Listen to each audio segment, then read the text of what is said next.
So, wenn alles geklappt hat, sollte ich jetzt live sein. Ich hoffe, man hört mich gut.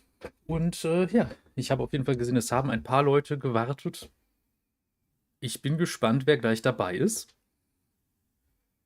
Und hoffe auf schöne Interaktionen, lustige Theorien etc. mit dem Chat, auch wenn natürlich in der letzten Folge schon einiges rausgekommen ist. Aber lange noch nicht alles. So, erstmal einen Schluck getrunken. Geben wir dem Ganzen noch ein, zwei Minuten. Ich hoffe, es geht euch gut. Und ja, ich bin mal gespannt, was wir dann jetzt so für Wege gehen, wo wir als nächstes lang gehen in dem Chart etc. Ich lade einfach schon mal dem entsprechenden Spielstand. Das heißt, ja, wir sind wieder hier beim Start.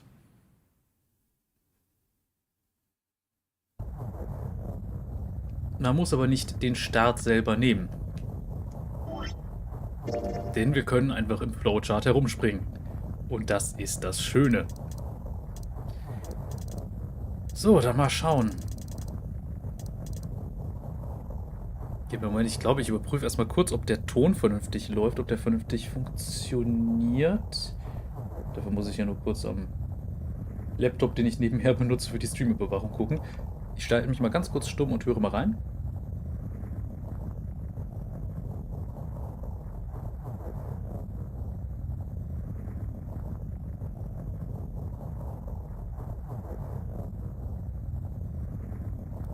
Okay, Ton scheint soweit zu funktionieren.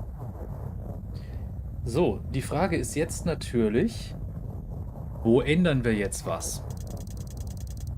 Wir haben ja im Grunde die Situation, hier entscheidet man sich zwischen Tür 4 und 5. Upla, ich wollte nicht komplett raus. Kann dann hier entsprechend langgehen. Wir haben jetzt hier gesagt, wir gehen durch Tür 5. Dann sind wir hier wieder zusammengelaufen. Und da war dann die Frage Tür 3, 7 oder 8. Hier haben wir uns für Tür 8 entschieden, sind dann entsprechend hier durch, haben beim ersten Anlauf direkt alle Schlüssel mitgenommen, um hier zum sogenannten Safe-Ende zu kommen. Also das Ende Zero Lost. Was auch immer das heißen soll, ne? Die Frage ist jetzt, wo machen wir was anders und vor allem, wie machen wir was anders? Wir sehen, wir können hier direkt am Anfang einen anderen Weg einschlagen. Auch wenn das hier wieder konvergiert. Und hier würden wir dann zum Beispiel einen dieser beiden Wege nehmen. Und theoretisch könnte man auch hier nochmal sagen, hier gibt es ja auch Türen 1, 6 und 2.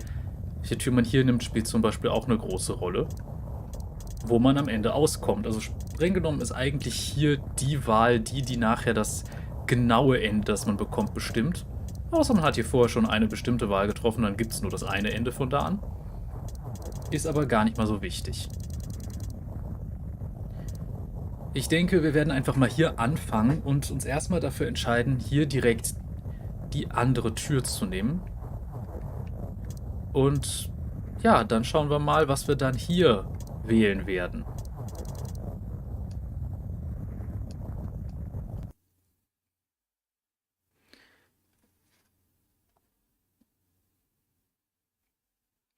Jetzt kommt erstmal eine Frage im Chat. Bin nicht mehr sicher, aber wissen wir, was mit Lotus 7 und Santa am Ende geschehen ist, beziehungsweise ob sie durch eine Tür rausgelaufen sind? Nein, das wissen wir nicht. Das Letzte, was passiert ist, ist halt, dass zumindest Seven und der Seven ist als letzter zurück. Ne, Seven und Lotus sind zurückgeblieben. Und Junpei ist losgerannt, hat nach Santa und June geschaut, allerdings erstmal nur June gefunden und die war am Ende irgendwie weg, nachdem auch diese Nachrichten von Zero kamen. Dann hat er sich die Seele aus dem Leib geschrien, ihm wurde schwarz vor Augen und damit ist dieses Ende dann auch vorbei gewesen. Genaueres wissen wir da tatsächlich noch nicht. So, hier können wir jetzt eigentlich sagen, wir könnten hier skippen. Geht das nicht irgendwie? Auto, skip. So. Das ist nämlich etwas, was wir schon ewig gesehen haben, also was wir komplett gesehen haben, das kennen wir. Alternativ können wir natürlich auch wenn jetzt gerade Leute, also jemand im Chat aktiv ist, können wir uns natürlich auch eigentlich entscheiden. Können wir uns natürlich auch entscheiden, an einer anderen Stelle sich anders zu verhalten. Ich habe jetzt das erstmal nur vorgeschlagen. Wenn gerade kein anderer da ist, dann kannst du theoretisch bestimmen, welchen Weg wir gehen. Entscheiden wir uns hier für Tür 4 statt Tür 5? Oder entscheiden wir uns hier für Tür 3 oder 7 statt Tür 8? Oder entscheiden wir uns hier für Tür 1 oder 2 statt Tür 6? Welche Tür darf sein? Hier gibt es leider keine Entscheidung, da spielt es nur eine Rolle, ob man auf dem Weg dorthin die Schlüssel gesammelt hat. Ja, an der Stelle passt gut. Okay. Dann machen wir hier weiter. Also wieder auf Skip, bis wir zur Entscheidung kommen. Digital Route, das ist ja jetzt völlig egal.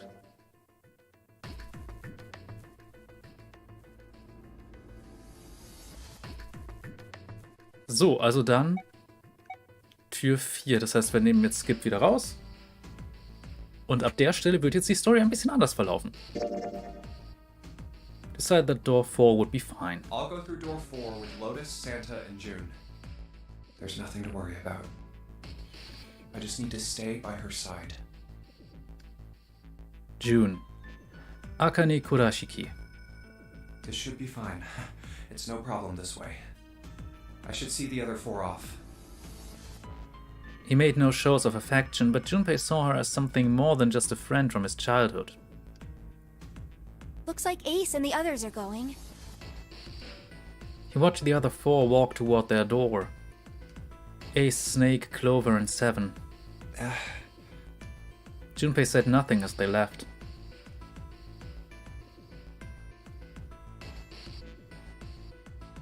Before long, they had reached door 5. They talked to one another for a few seconds, saying that things Junpei couldn't hear, and then laid their hands one by one on the scanner panel on the red.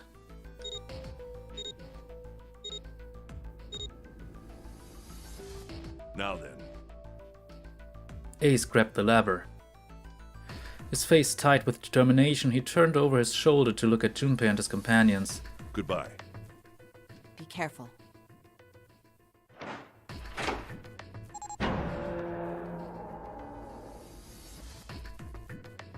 As Ace pulled the lever, the door swung open, the mouth of a great hungry beast. So horrible. Beyond the door, Junpei knew lay the sad remains of the 9th man. It did not surprise him that Ace, Clover, and 7 hesitated. The body was not a pleasant thing. What are you doing? We need to hurry. Snake had no such problems, as his blindness made him immune to the horror.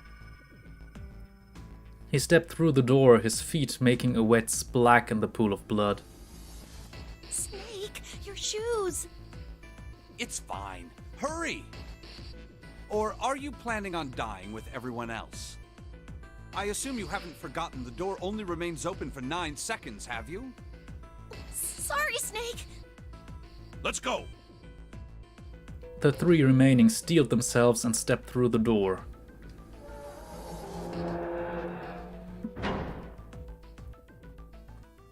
Door 5 swung shut, closing with a heavy finality of metal upon metal. Sehr lyrische Art, sich auszudrücken, könnte man glatt sagen. Junpei and his companions scrambled to the door. Hey! How is it over there? Did you find anything? Please say something, will you? Something's beeping. It's just like before. Probably the sound of the detonator on the bracelet. Do you think they're okay? June's face showed her concern more plainly than her words ever could.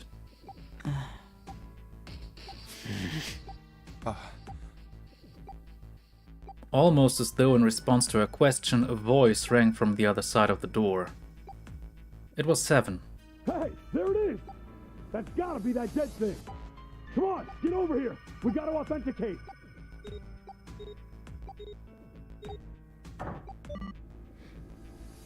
The beeping stopped. The sighs of relief were audible even through the heavy door. Phew. Looks like it stopped. Junpei and his companions leaned away from the door and breathed a collective sigh of relief of their own. Hey, guys! Are you doing alright over there? They'd heard Seven's voice, but it wouldn't hurt to be sure. Yep, we're fine. Despite the recent danger, Clover's voice was as bubbly as ever. Oh, hey, I'm gonna tell you about this whole dead thing, okay? The dead is just like the red, but the color's different. You know how the red was red? Well, the dead is blue. Other than that, it's just like the red. Authenticating is the same too. Awesome! Thanks. That helps a lot. Well, we should probably move on now. You be careful out there. Roger that.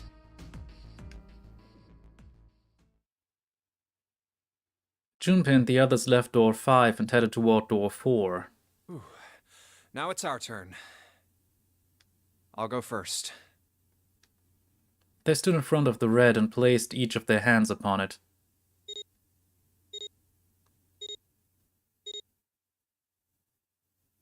Four asterisks appeared on the screen. Junpei grabbed the lever and turned around. Okay, we ready? Yeah. Sure. Let's go. None of them looked particularly optimistic, but their faces were set. Junpei nodded to them and turned back toward the red. Alright, let's go. With strength and determination, he pulled the lever. Oh Gott, bei Determination muss ich mal an Undertale denken. War aber auch cool. The four of them leapt through the door together. The moment they had passed through it, each heard a cold electronic sound coming from their left wrist. Oh, damn. In the center of each bracelet, a red skull appeared and began to flash. It's counting down. The detonator's countdown had begun. In the long moment that each of them spent staring at their wrists,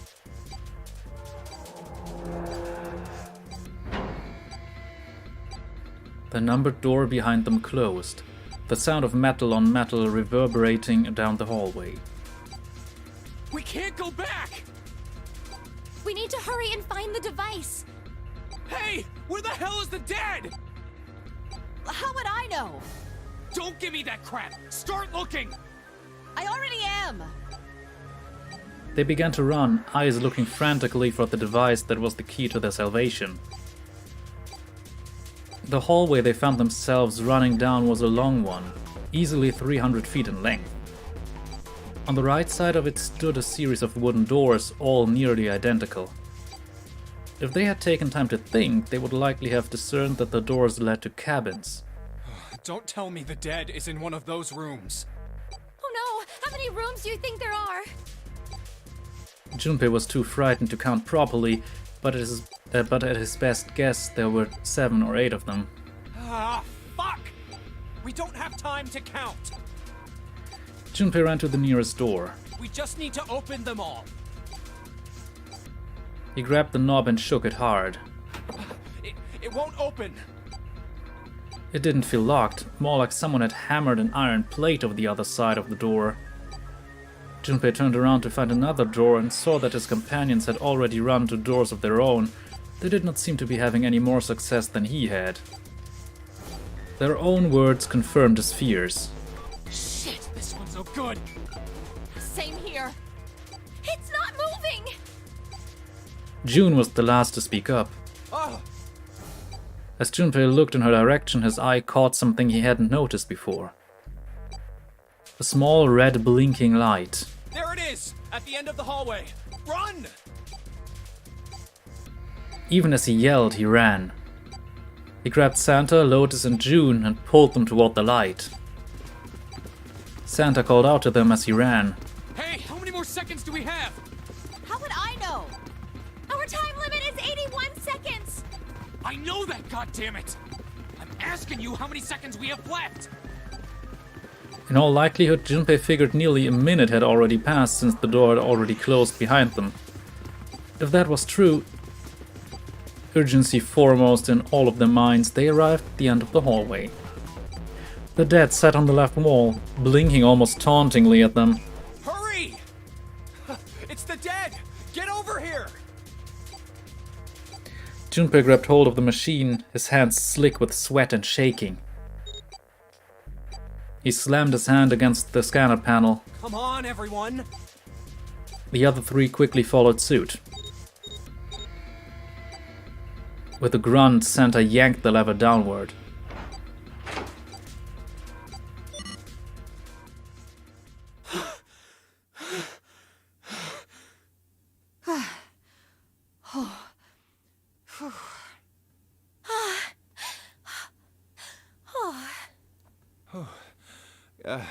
Looks like it stopped.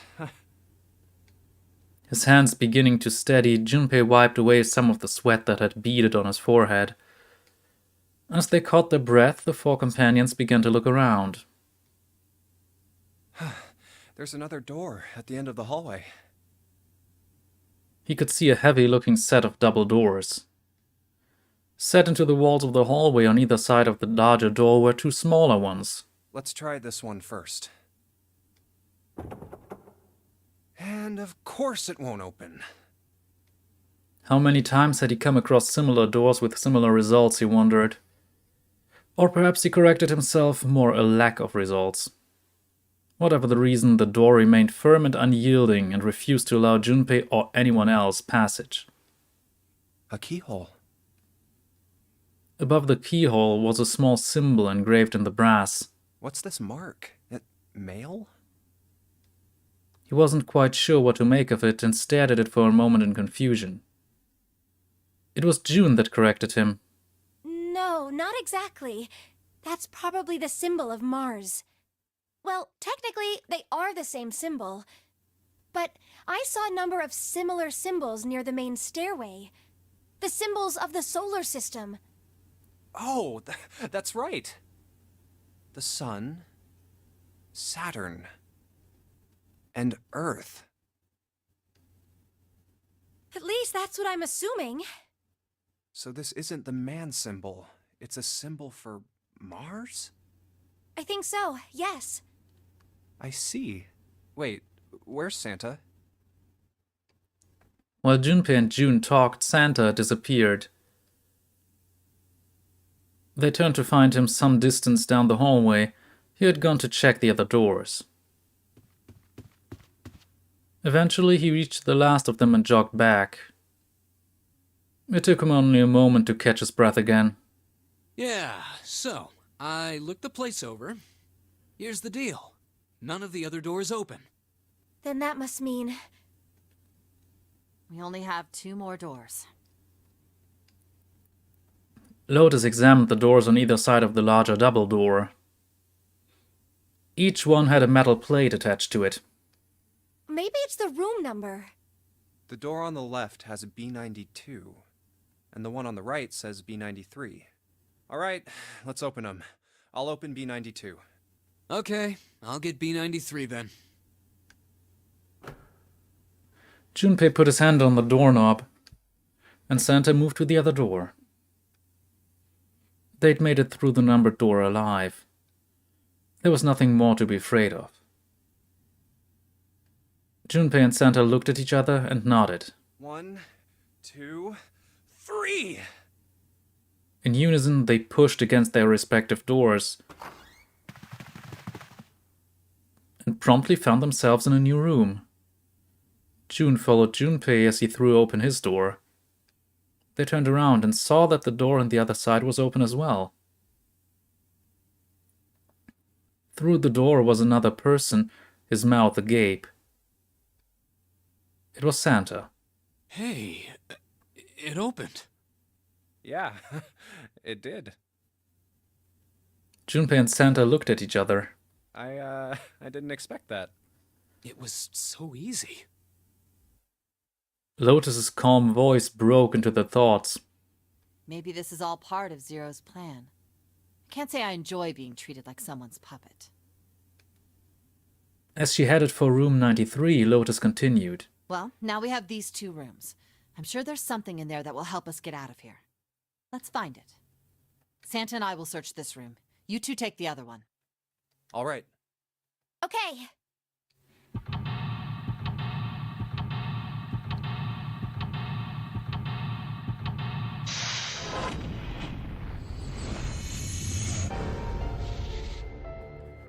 So, damit sind wir wieder bei einem klassischen kleinen, man könnte sagen Point-and-Click-Adventure-Rätsel, also Escape Room. Also mal ehrlich, ein Escape Room und Point-and-Click-Adventure sind jetzt nicht so weit auseinander. That vase looks expensive. I wonder how much we could get for it. Are you gonna steal it? Was haben wir denn da? This is kind of a weird looking picture. Do you think it's an abstract painting or something? It looks kind of like a demon with an elephant-like nose. Sucking on a human being's brain. Warum muss ich gerade an H.P. Lovecraft denken? Where the hell did that come from? What's her brain made of? Can't say I'd mind finding out a little more about what goes on in here. Aber ja, was ist auf dem Bild abgebildet, ne? It's a kind of weird looking picture. Some sort of weird black and white design. Looks like there's a room on the right side of this picture. Jo, schauen wir uns mal hier um. Oder können wir jetzt hier direkt schon was angucken? Nö, dann werden wir einfach nur hierhin weitergeleitet. It's a table made of wood. Hey, there's something here. Looks like a box of matches. It's a box of matches. There are matches inside, obviously. Wir haben jetzt also Streichhölzer. Junpei looked down blankly at what he was holding, then up at June. Also direkt Story, yay. Oh yeah, how's your fever? You feeling better now? Yes, I'm fine. June certainly looked fine.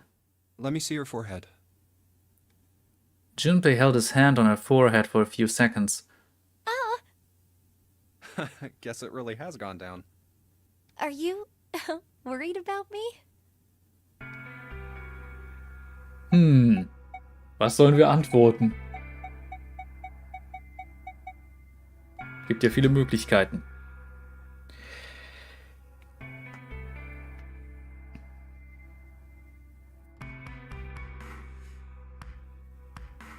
Das Bild zeigt ein Alien, das gerade ein Facehugger in sein Opfer pflanzt, ganz eindeutig. Ja, der Facehugger ist ja, glaube ich, erst eine spätere Stufe, oder? Oder bringe ich hier gerade was durcheinander?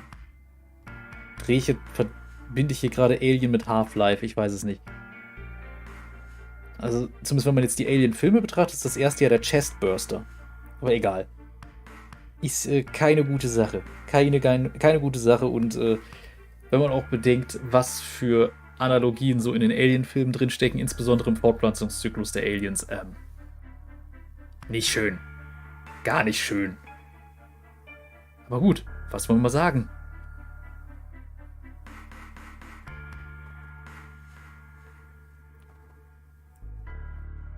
Sind wir besorgt? Sind wir es nicht? Geben wir es vielleicht einfach nicht zu?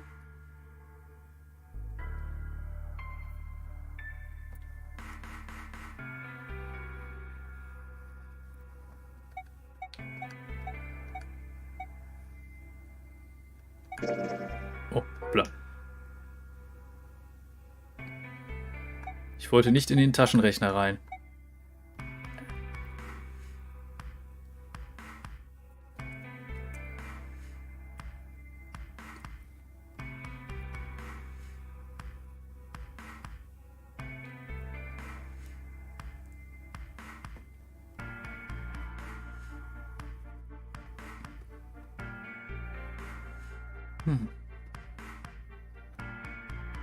Ich frage mich nur, warum das Ding eigentlich immer die Sachen ausgraut, die man in einem anderen Spielstand schon hatte. Das ergibt für mich keinen Sinn. So. Hey, come on. It's not like that. Sehr glaubwürdig. Junpei did his best to act as though he didn't care. His best wasn't very good. I guess you haven't changed at all, Jumpy. She giggled. By the way, Jumpy. Hmm? How did you end up here? What do you mean? I told you earlier, didn't I? There was a man with a gas mask when you got home at night. You inhaled some white smoke and passed out. When you woke up, you were on D-deck. Damn straight. But is that really the truth? What? Jumpy, are you hiding something from me? No, why would I? Well, if you think about it, this is awfully suspicious. I mean, why would two childhood friends bump into each other in a place like this? Hey, I could ask you the same thing. Are you hiding something? What would I hide? Well, I don't know. Anything. I mean, you're hiding it. How would I know? You mean like the number of men I've dated? Junpei's heart stumbled over itself. Do you want to know? He had to admit he was a little curious. Don't worry. She smiled at him. Only 18. Ich möchte kurz sagen, das ist mehr, als ich Frauen gedatet habe. Time 0. Yeah, I guess I just haven't met Mr. Right yet. June looked a little embarrassed and scratched the back of her head in a desperate attempt to seem nonchalant. Yeah, I see. Junpei coughed quietly in much the same way. Anyway, I'm not hiding anything. Just like you, Jumpy. When I woke up, I was on D-deck. Well, you do have a point. I mean, why did Zero pick us? We haven't seen each other since elementary school. I wonder. June nodded, and for a few moments she had the faraway look of someone in deep thought. Look for what connects the victims. That will lead you to the culprit. Do you remember Seven saying something like that? Yeah, I do. So? Well, that's what I'm saying. I think this must all have something to do with a classmate of ours. You got any ideas who it might be? No, nothing. Oh, Well, if it had something to do with school, then it could be one of our teachers, or maybe the principal? or the janitor, or the lunch lady. No, I can barely remember any of them. Yeah, I know.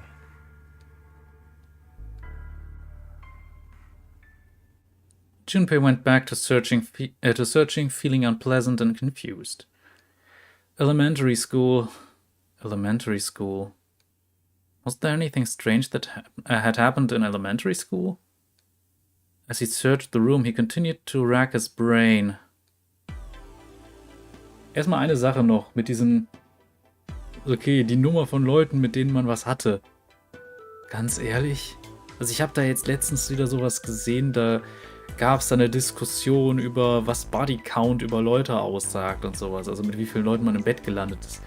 Ganz ehrlich, das Verhalten von Menschen kann sich ändern. Und wenn eine Person zum Beispiel dann gerade in jungen Jahren einen hohen Bodycount hatte, so viele verschiedene Leute einfach sich ausprobiert hat, heißt das nicht, dass diese Person nicht mehr bindungsfähig ist. Das habe ich nämlich auch häufig gelesen. Nach dem Motto, bezog sich meistens übrigens auf Frauen, dass dann Leute meinten, ja, das gilt dann speziell für Frauen, wenn die irgendwie mit 7, 8 Typen was hatten, dann können die sich nicht mehr richtig binden, was absoluter Schwachsinn ist.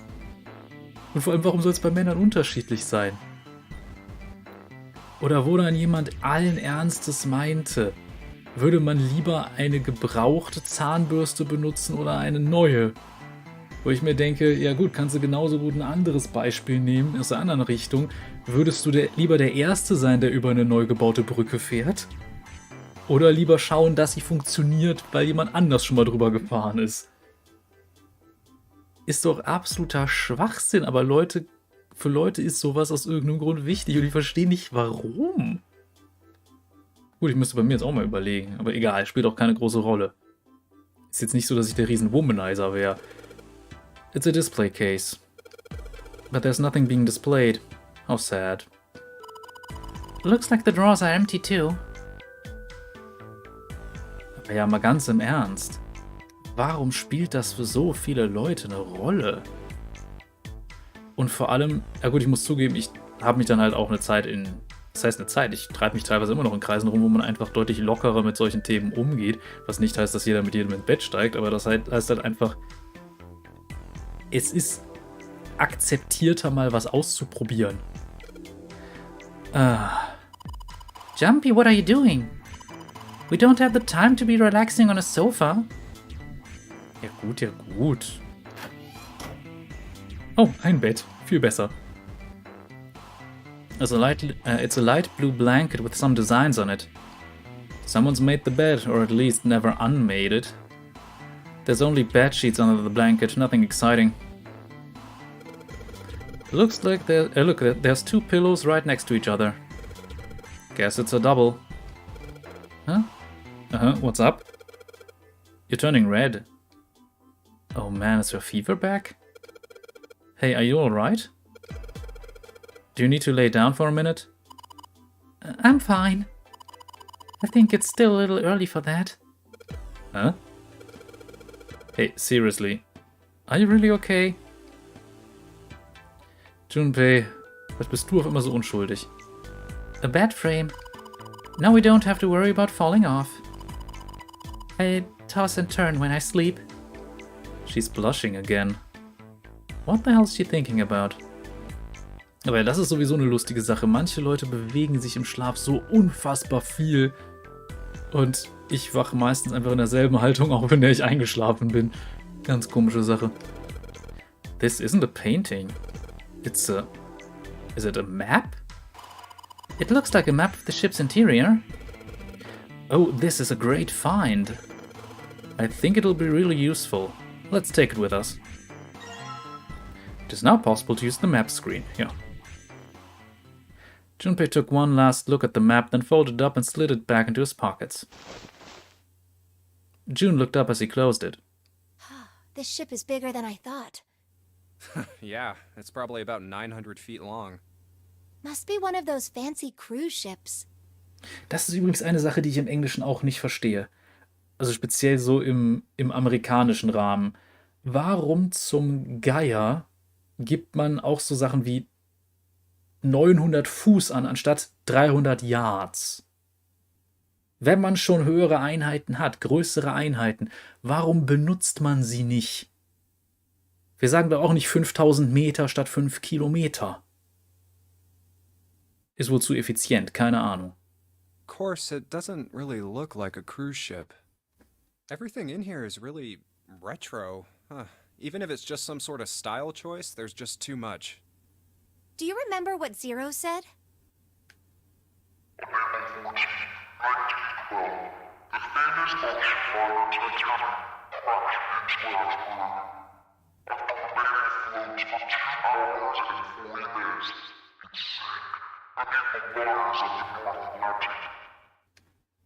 Do you think maybe this boat and the Titanic have something to do with each other? Na, das wird ja später sowieso nochmal aufgeworfen. That's a good point. I doubt he would have mentioned it if there wasn't a reason. Junpei took a moment to look around the room. Do you think this boat is... Ja, the actual Titanic ist Blödsinn. a replica of the Titanic? A replica? Yeah, you know, like a copy of the actual boat. Who on earth would make something like that? Fans. Crazy Titanic fans. No way. Do you even know how much money that would take? No idea. But all they've got to do is break even, you know? Break even? Yeah, they could use it as a cruise ship. Climb aboard a piece of history, sail around the world in the resurrected Titanic. Hell, with marketing like that, they'd probably have more customers than they'd know what to do with. Do you really think people would want to ride on a ship with such an ominous past? Aber sowas von. It's the site of the worst accident in history. Naja. Wenn man bedenkt, es gibt viele, viele schreckliche Unfälle im Laufe der Geschichte. Und wenn man bedenkt, wie viele Leute alleine bei Bauvorhaben gestorben sind und teilweise heute noch draufgehen, einfach weil manche Länder nicht viel Wert auf Sicherheitsvorkehrungen legen. Katar. Naja. Ah, schöne Antwort übrigens. Wenn man schon auf das metrische System verzichtet, fällt es auch nicht auf, den Rest der Logik über Bord zu werfen. Ja, definitiv. Over 1,500 people died. I wouldn't be surprised if you'd get cursed just for going. Ach ja, der gute alte Aberglaube. Wenn man bedenkt, wie viele Leute sind allein bei den Bauarbeiten des Kölner Doms gestorben. Da sind auch hunderte Leute bei draufgegangen. Teilweise von irgendwelchen Steinen erschlagen, von Gerüsten gefallen und was nicht sonst noch alles. Das war natürlich in dem Fall eine Menge Leute. Aber ganz im Ernst, was für Leute waren das? Ich bin jetzt mal so böse und sage, das waren eher so die Blutsauger der Gesellschaft. Das ist das Schöne an Kreuzfahrtschiffen. Nee, ist jetzt böse, ist auch absolut pietätlos von mir. Aber ganz im Ernst, die Titanic war jetzt auch nicht so besonders. A curse, huh? Jumpy, do you believe in that sort of thing? You know, curses and stuff? So, was antworten wir darauf? Ist ja jetzt auch wieder ein interessanter Punkt, ne? Hier wird Flüche, hier wird keine. Was is it?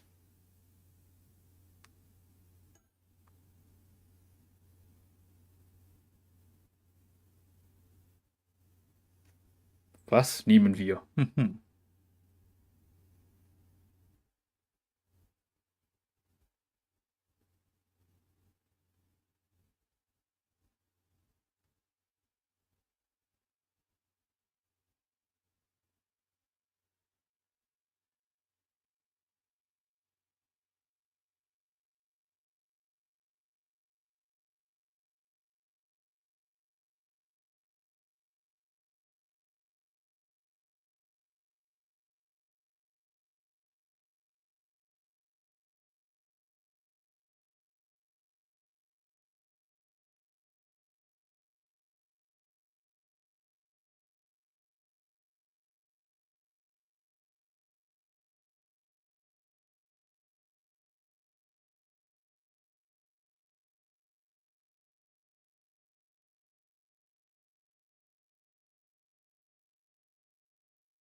Jo, gib it. Okay, es gibt Flüche. Yeah, well, I guess so. To a certain extent. Junpei scratched his temple. What about you? No, I guess that's kind of a dumb question. Yes, I do believe in curses. In fact, I think it was a curse that sunk the Titanic. What? A curse sank the Titanic. The curse of the Egyptian mummy. Junpei couldn't understand how June had maintained a straight face to say that. Supposedly, the Titanic carried the mummy of the priestess Amun-Ra. Amon-Ra war ein Gott, keine Priesterin. War streng genommen so ziemlich der erste Versuch eines Monotheismus, hat nicht so gut funktioniert. Which was stolen from a pyramid. And they say that the mummy had a history. Everyone involved with it died mysterious deaths. Come on, I'm sure you've heard of it before. Those who open the coffin will be forever cursed. Haven't you ever heard that one? So you're saying the Titanic sunk because of that curse? That's right! June's eyes had lit up with excitement, like a child with a new toy. That mummy, the priestess, supposedly, she was special. What do you mean? Well, supposedly, she was really pretty. Pretty? Yes, But she was a mummy. that's right. She wasn't all shriveled up or rotten or anything. She almost looked alive. Oh, okay, I get it. Okay, it's that thing. I don't remember the name. Where your body turns into some kind of wax? Yeah? The fat in it turns into something kind of like candle wax, right? And... Yes, saponification, but that's not what it was. Huh? That's not it. She wasn't wax. Then what was it? They say that she was frozen. What? Frozen? That's right. The whole body was frozen solid. You know how a human body is more than 60% water? Well, all of that water was frozen. Das würde normalerweise einen Menschen umbringen, unter anderem, weil sich das Wasser in den Zellen ausdehnt und vor allem zu Eiskristallen wird. Und ja, Eiskristalle sind nicht gut für Zellmembranen und Organellen. The story says that from the time of its discovery all the way through to when it got put on the Titanic. Übrigens, das gilt nicht für Bakterienzellen. Bakterien können sowas tatsächlich deutlich besser ab. Aber eukaryotische Zellen einfrieren ist, funktioniert nicht so gut. Also ich sag mal, Einzeller, ein paar werden das sicherlich überleben. Aber lange nicht alle. Und einen kompletten Menschen einzufrieren, nein, funktioniert nicht. Even though it was carried through the desert, her body never melted. That's crazy. I think so too, but maybe it's true and we just didn't know about it before. I didn't know? Yep. Maybe it's common sense to eat shaved ice in the desert because it lasts forever. Huh? Nah, that seems too silly to be true. But maybe it isn't. It just appears that way because you didn't know it was true. Well, yeah, June and Junpei talked a little more and then went back to their investigation. But even as they did, his mind went back to what she'd told him. ice that doesn't melt, even in the desert? Does something like that really exist? No, even if it did, it wouldn't really be ice anymore, would it? The more he thought about it, the more his head hurt. Like he'd eaten his ice cream too fast. Ich sag dazu mal Folgendes. Eis hat einen relativ festen Schmelzpunkt bei so 0 Grad Celsius. Zumindest bei Normaldruck. Von daher, naja. It's a bottle with water in it. This is a bedroom. They probably have it here because your throat always feels dry when you wake up, you know? My throat's dry, but I think that's because I'm a little nervous right now. Well, we did run a lot, so we're kinda sweaty. Hey, Jumpy, did you want to take a shower together? Whoa! Just kidding. Too late to take it back. My brain's already working out the picture. My throat was dry already. This sure isn't helping. A wooden cupboard. There are cups inside, surprising no one. Ja, okay. Was haben wir hier? Einen Hocker. The chair that goes with the dresser. There's nothing particularly interesting about it. This is the mirror for the dresser. And now she's playing with her hair. Does she even realize she's doing that? Hey, we don't have time for that. Come on, it's not like there's anyone here you need to impress. Yes, there is. Who? Boah, Junpei, du bist so ein Volltrottel einfach. What? Why are you so quiet all of a sudden? Ah, forget it, Jumpy.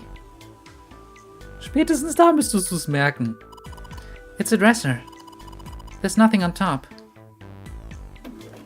Ah, man kann das mit dem Schlüssel auch einfach öffnen und da drin ist ein Schlüssel. Das ist seltsam. Dresser key. A key? Do you think it's the key to the dresser? Bisschen seltsam. There's nothing inside.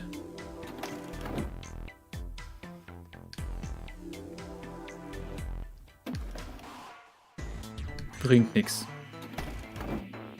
Also das kann nicht dafür sein eigentlich. So, und hier? Jumpy, where are you going? I was thinking of going over to Lotus's room. Why? What do you mean, why? I'm just gonna go check up on them. Is there something wrong with that? Well, no. Come back soon. Sure thing. I'll leave the rest to you.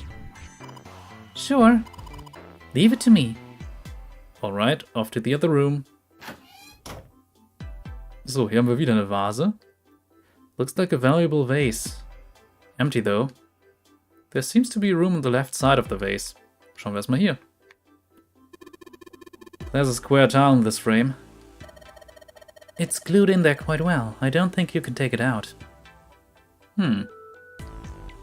There's a tile in the frame. Yeah. Those empty areas seem kind of suspicious. Oh, hier ist jetzt Zeug ausgestellt. Well, this is a display case. Check it out. These plates and shit look really expensive. You wanna take a look? Ach, was haben wir denn da? This tile. I think I've seen it somewhere. Yeah, I know. Kinda looks like the one we saw in the other room. Passt der Schlüssel hier? Damn. Guess this is the wrong key. Well, that means there's gotta be another one somewhere around here. Otherwise we aren't going to be able to open this thing. Das Ding ist aus Glas. A round wooden table. Wow, this is very nice wood. Lotus, pass auf, was du sagst. So, big deal. There's something on top of it. A candle with a candlestick. This might come in handy. Ah, können wir das vielleicht kombinieren? I know. If I use these matches to light the candle... Lit candle. So you lit the candle. I'm sure it'll be light in the dark places when all other lights go out. Hey, check this out. This is a pretty nice sofa. I know. It's a shame I can't take it back with me. Okay, mehr kann man hier nicht machen, aber hier. Awesome, with the light from the candle, maybe we can take a look around over there. Ach, da war es vorher zu dunkel. But it gets so hot when I hold it. I want to put it down. Well, why don't you set it on top of the dresser? It's flat there. At least it won't fall over. Oh yeah, good idea. Antworten. Man kann den Schlüssel hier benutzen. Hey, it got pretty bright. Now we can look around a little. This is the mirror for the dresser. Damn straight. Nothing weird about it though. The dresser drawer. It's locked. Nicht mehr lange. Let's see if this... Yes. Yes, it worked. Oh. Plate. That's a strange design. Is it ceramic? Or ceramic? It doesn't look like there are any puzzles in it.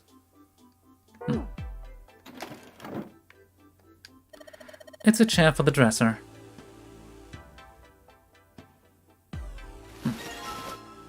Ein Duschvorhang? Okay. A curtain, huh? Well, it's got all these weird metal rings, probably so it could hang it from something, you know? Yes, but it doesn't look like a normal curtain. The way it feels, I think it's probably waterproof. Which would make this a shower curtain. A shower curtain, huh? Anything under the blanket? Nope, nothing suspicious here. 2 pillows in a pile.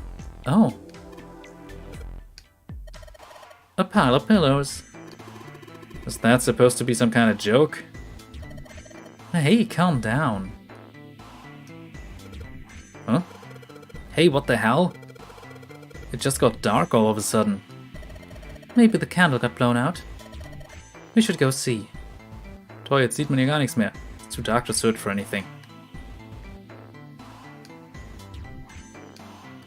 There's a candlestick covered in melted wax on top of the dresser. Hey, what's this? The top of the candlestick looks kinda weird. You're right. It's all bumpy. Tja, was könnte denn damit sein?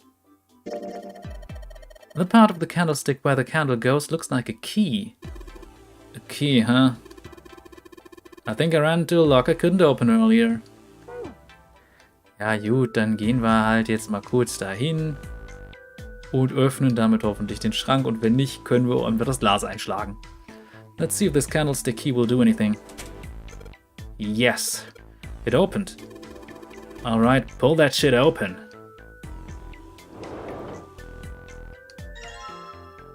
Plate. Hey, Junpei, you got a minute? Oh, jetzt möchte der reden. Santa had shown up out of nowhere and gave Junpei no small start. Here, take this. Santa pulled something out of his pocket. A bookmark?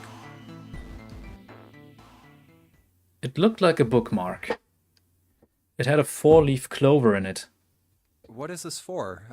Do you want me to read a book? I found it in between some of the cushions on the sofa. Pretty sure it ain't gonna be any help to us, but I figured we might as well hang on to it anyway. Then why don't you hold on to it?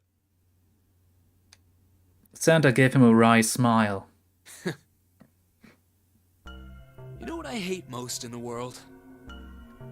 I got 4 things. Hope, faith, love, and luck.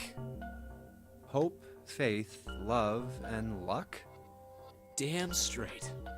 And you hate these things? Yeah, you got a problem with that? Not really, but...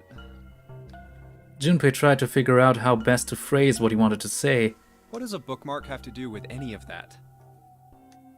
Santa scratched the back of his ear and looked awkward. Well, see, each leaf on the 4-leaf clover has a meaning to it, okay? And that meaning is pretty much those 4 words. It's like a flower language. Well, I guess it's not a flower, is it? So, leaf language, I guess? Yeah, you could call them leaf words. Blumensprache ist auch so eine Sache, die ich ziemlich eigentümlich finde. Nach dem Motto, je nachdem, was man jemandem für eine Blume gibt, das eine völlig andere Bedeutung. Rote Rose versteht ja jeder, aber dass zum Beispiel eine Lilie eben nicht geht, weil das eine reine Trauerpflanze ist und eigentlich Beileid ausdrückt und so ein Kram ist. Lilien können schön sein, verdammt. Na egal. Leaf words. Junpei looked at the bookmark. Hope, faith, love, and luck. The meaning of the leaves on a 4-leaf clover. So, yeah, I want you to take it, okay? Just touching it gives me the creeps. Take the damn thing, alright? Santa pretended to shiver with disgust and shoved the bookmark into Junpei's confused hands. Here. What do you want to do? Nehmen oder nicht nehmen, das ist hier die Frage.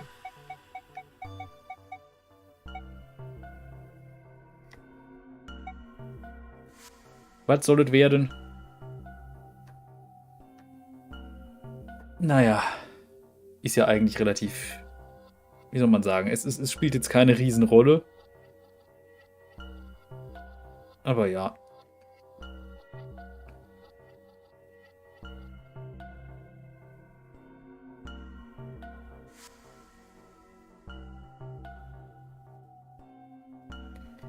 Ich gucke mal, ob es eine Antwort gibt. Nehmen oder nicht nehmen? Ja, take it, okay, dann nehmen wir das Dingen. Immer diese abergläubischen Dinge hier.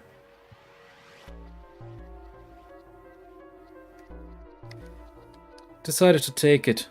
After all, why shouldn't he? Alright, sure. I'll take it. He shoved the thing into his pocket and gave Santa a last confused look. Oh, man, I feel a lot better now. That thing was a real pain, you know?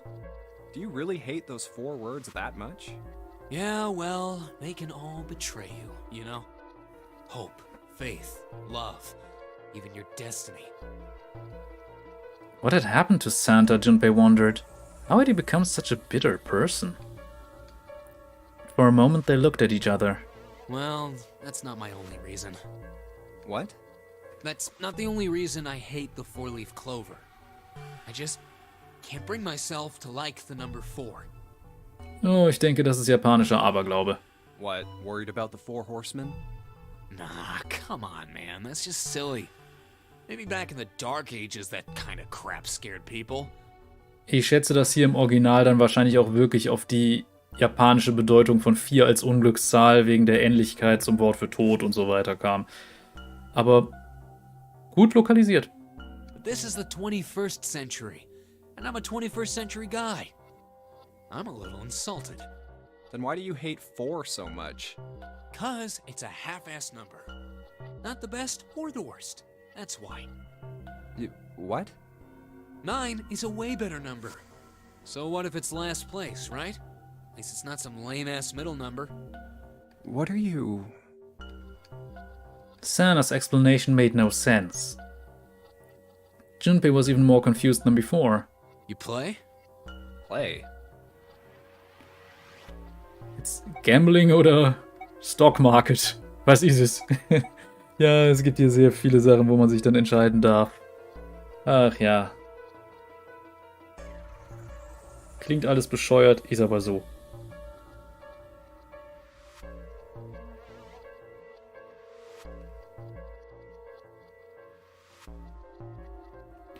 Jetzt. Okay, habe auch neulich gelesen, dass die Übersetzer ja einiges reinstecken mussten, damit die Puns sitzen und die Rätsel Sinn ergeben. Ja, das kann gut sein, weil es ist halt letzten Endes immer noch eine japanische Geschichte. Und die zu übersetzen, das ist halt echt nicht immer einfach, gerade weil halt die Sprachen so völlig anders funktionieren manchmal.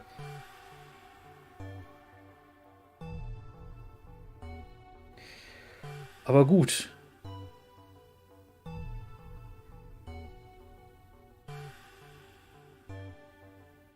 So, nimm mal Gambling, okay. You mean like gambling? Yeah, of course. What else would I mean?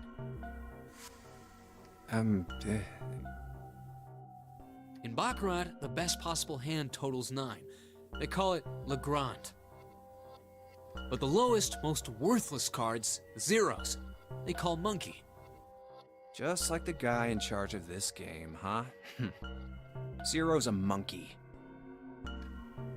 Santa blinked, utterly stunned. What? Then he began to laugh. Oh man, you're totally right. The guy who trapped us in here sure is one hell of a monkey. That was when Lotus spoke up. You know, if you think about it, the nonary game is really a lot like Baccarat. Ja gut, Baccarat hatten wir ja schon vorher mal, also in einer anderen Zeitlinie. Apparently she'd been listening. And of course, it doesn't use any of that stupid digital root junk. You just drop the tens digit, and that's it. Still, it does have the same idea of your final number needing to be a single digit. Oh, yeah, I guess you got a point. And in both games, whoever has 9 wins. Oh, jetzt hier bei Danganronpa sehe ich das vor allem daran, wie die Charaktere miteinander sprechen und welche Anreden sie nutzen und wie sie über sich reden. Einige Konnotationen sind nicht einfach zu übersetzen. Ja, ich glaube, das spielte insbesondere auch eine Rolle, zum Beispiel bei dem Fall mit, bei dem Hifumi und Kiyotaka gestorben sind, wo zum Beispiel Hifumi im Englischen einfach immer, also da hat man versucht, das irgendwie so zu übernehmen, dass er halt Leute immer mit dem Nachnamen anspricht. Dann allerdings, als er sagt, er erinnert sich daran, wer ihm das angetan hat und sagt Yasuhiro. Was halt dann irgendwie im Englischen funktioniert hat. Aber ich glaube ansonsten, das Problem ist ja im Japanischen, selbst Mitschüler reden sich ja nicht unbedingt mit Vornamen an und dann kommt auch drauf an, was für Endungen man dran packt und sowas. Wie gesagt, ich bin kein Experte für Japanisch. Aber also ich glaube, es gibt keine Sprache, zumindest die ich kenne, die so vor einfach diesem Statusbewusstsein trieft. Und ja, das kann natürlich dann auch sehr, sehr viel ausmachen, je nachdem, wie man die Charaktere miteinander reden lässt. Das fand ich zum Beispiel so ätzend bei der deutschen Übersetzung von Bleach, wo die sich einfach alle immer nur mit Vornamen angesprochen haben, egal was die für ein Verhältnis zueinander hatten, weil es halt im europäischen und amerikanischen Rahmen normal ist, dass Leute, die nicht unbedingt in einem professionellen Verhältnis zueinander stehen und halt keine Erwachsenen sind, sich halt einfach nur mit Vornamen anreden. Obwohl zum Beispiel Einzelne, die in der Gruppe so ein bisschen distanzierter waren, eigentlich immer nur mit Nachnamen angesprochen werden im Original. Wo das wiederum sehr interessant war, war in der deutschen Übersetzung vom Manga bei Yu-Gi-Oh! Weil da ist es zwar so, da fallen die Endungen weg, wobei an manchen Stellen mal kurz wieder eine reinkommt, wenn mal Leute sowas ganz Seltsames oder nicht Seltsames, so ganz Besonderes verwenden, wie zum Beispiel Sama. Aber zum Beispiel reden halt die Leute sich untereinander teilweise durchaus mit Nachnamen an. Das heißt halt zum Beispiel, Viele kennen den als Joey Wheeler. Eigentlich heißt er halt, wenn man es jetzt japanisch nimmt, also Nachname vor Vorname, Jonochi Kazuya, glaube ich, oder Katsuya, ich bin mir nicht mehr ganz sicher. Auf jeden Fall nennen den alle halt immer Jonochi. Yugi wird halt auch im Japanischen mit seinem Vornamen angesprochen, aber die beiden anderen Jungs in der Freundesgruppe, also, ja, wobei Bakura kommt ja auch später noch dazu, aber bei dem war es richtig bescheuert, wie sie das da teilweise gemacht haben. Jedenfalls zumindest in der in der englischen Übersetzung, die ja dann quasi ins Deutsche mit übernommen wurde. Aber, boah, war das bescheuert. Also zumindest die beiden Jungs, also im Englischen hießen sie ja Joey und Tristan. Und Tristan heißt halt eigentlich Honda Hiroto und der wurde dann halt auch einfach Honda genannt, was für deutsche Leser sehr lustig ist. Aber Honda ist wohl in Japan einfach ein Name wie hier Müller. Heißen halt Leute so. Und als Bakura dazu kam, der wurde halt auch Bakura genannt, wie ja auch in der englischen und deutschen Übersetzung. Allerdings haben sie bei dem dann einfach für die englische Übersetzung Vor- und Nachname gedreht. Denn der Vorname war ja Ryo. Was halt dann so gedreht wurde, dass das auf einmal der Nachname wurde und ihn deshalb mit Bakura ansprechen konnten, was halt absoluter Schwachsinn ist. Boah. Das ist so durch einfach. Vor allem finde ich so seltsam, warum muss man die Namen jetzt... Also, ich verstehe, dass man manche Namen nicht ganz so einfach aussprechen kann, aber warum zum Geier muss man Namen denn ständig übersetzen? Wobei man sagen muss, im Deutschen ist es nicht ganz so schlimm wie in anderen Sprachen. Ich habe zum Beispiel mal was gesehen, im Italienischen zum Beispiel bei Harry Potter, wo ich halt sage, okay, die Reihe ist für mich inzwischen auch tot, aber das liegt an J.K. Rowling. Warum zum Geier musste man da allen möglichen Charakteren neue Namen geben? Im Deutschen heißen die halt alle ziemlich gleich. Die einzige Person, bei der ich weiß, dass der Name ein bisschen geändert wurde, ist halt Hermine, die im Englischen halt Hermione mit einem O halt noch mit drin heißt. Warum macht man das? Da hätte man das O doch einfach drin lassen können oder haben sich dann alle gefragt, okay, wie spricht man das jetzt aus? Das haben sie sich auch im Englischen gefragt. Wie spricht man das aus? Hermione? Hermione, wie auch immer. Aber nee, Hermione. Und ich find's so bescheuert. Warum Also, dass man es im Deutschen dann halt so okay, meinetwegen. Es ist. Meinetwegen, ich verstehe es irgendwie. Aber gerade bei den früheren Animes, es wurden so häufig auch Namen übersetzt. Und selbst heute, wenn halt Sachen in eine andere Sprache übersetzt werden, werden häufig Namen, außer von Protagonisten natürlich, einfach in die Sprache übertragen, um besser in den Sprachfluss zu passen. Und darum heißt Neville Longbottom zum Beispiel im Holländischen Marcel Lubbermans. Danke, Kadi, für diese Info, die mir jetzt nie wieder aus meinem Kopf gehen wird. Aber ja. Machen wir weiter. The person who makes 9 wins? Wait, did you forget already? Don't you remember what Zero said? It is hidden, but an exit can be found. Seek a way out. Seek a door that carries a 9. So, if we want to get off this boat, we have to make a team whose numbers have the digital root of 9. And only the people in that team are going to make it out alive. Of course. That's why it's called the Nonary game. What? Huh? You don't know? Nonary means something derived from 9 or base 9. It's derived from the Latin prefix nona, which means 9. While we're at it, the prefix for 1 is uni. You know, like the unicorn, the horse with one horn. 2 is bi, like binary. Binary means composed of 2 parts. 3 is tri. I'm sure you've heard that one plenty. Like trio, triple, and triangle. You get the idea. After that, you have quart, quinty, sext, septum, and so on. And of course, the prefix for 8 is octo, like octopus. It's called that because it has 8 legs. Get it? I see. So then Nona means 9. Was ich sehr lustig finde, Oktopoden sind Weichtiere, Dekapoden sind Krebse. Naja, ist ja also auch nicht so wichtig. Wobei Kalmare auch häufig 10 Beine haben, aber die heißen dann nicht Dekapoden. Lotus nodded. So, how many of us are trapped on this ship? That'd be 9. And what are the bracelet numbers we have? They go from 1 to 9. And our time limit? How many hours did we have? Zero said 9 hours. And finally, to get out of this ship. We need to find the door with a 9 that's hidden somewhere in the ship. By making a team with the digital root of 9.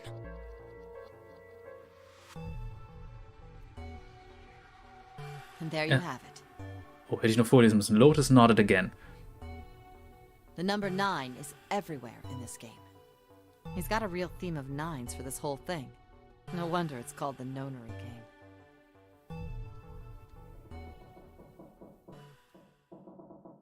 Somewhere far away, Junpei heard the creak of stressed metal. It sounded almost like Zero laughing at them. Or the sad, desperate scream of a pig headed to the slaughterhouse. Aber gut. Irgendwo gibt's mit Sicherheit noch eine Platte. Und wir haben einen Duschvorhang, bei dem wir uns noch fragen dürfen, wo der hin kann.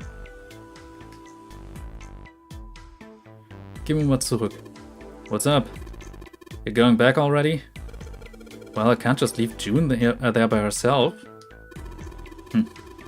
What, you think you're a knight or a protector or something? You're creeping me out. Whatever, man. I'm going. Möchte kurz anmerken. June schmeißt sich ziemlich an den Rand. Hier gab es jetzt keinen Grund für irgendwas mit dem Duschvorhang, ne?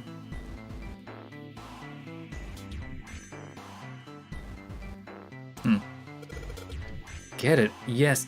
Yes! What are you mumbling about? Did you figure something out? Oh, nothing. Don't worry about it.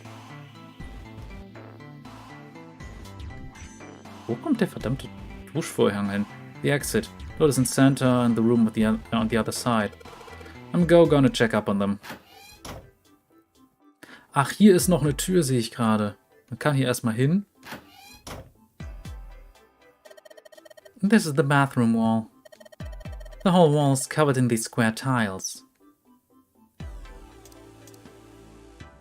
It's a wall covered in small square tiles.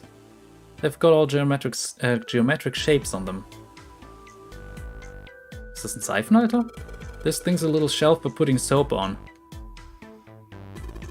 Whoa, look! Junpei! There's a mushroom growing out of the wall.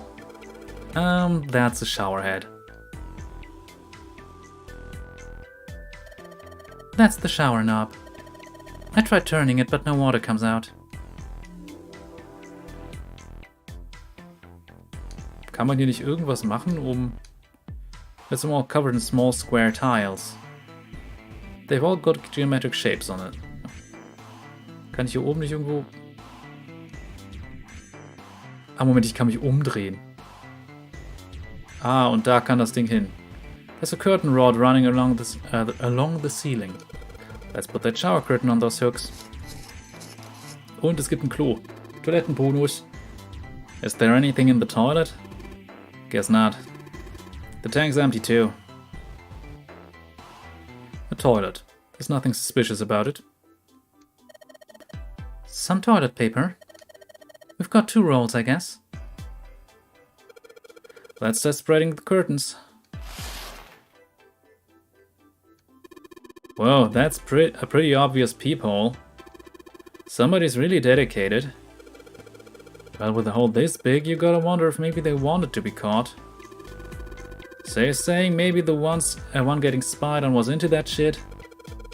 Maybe they were into, like, those home invasion fantasies? Home invasion? Interesting. I see. You two are real idiots, you know what? I know that.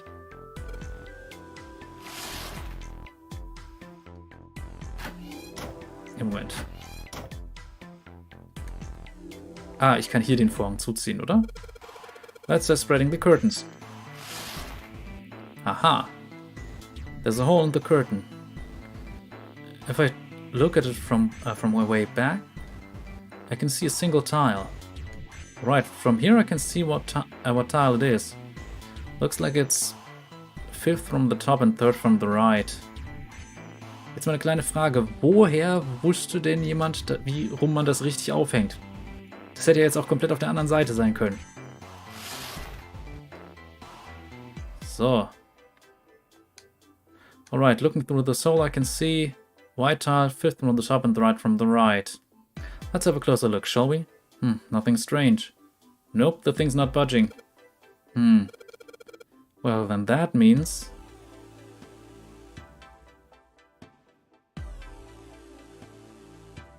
Hier stattdessen? Tiled wall, they are all ordinary everyday tiles. That means what?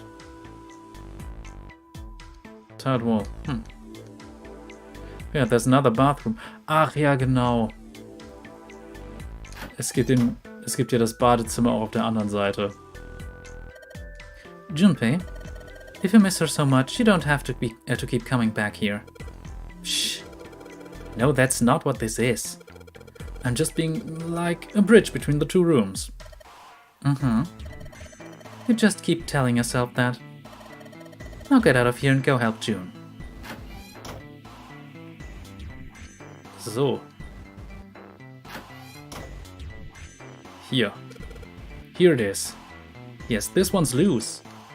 I think I can get under this with my nails, and yes.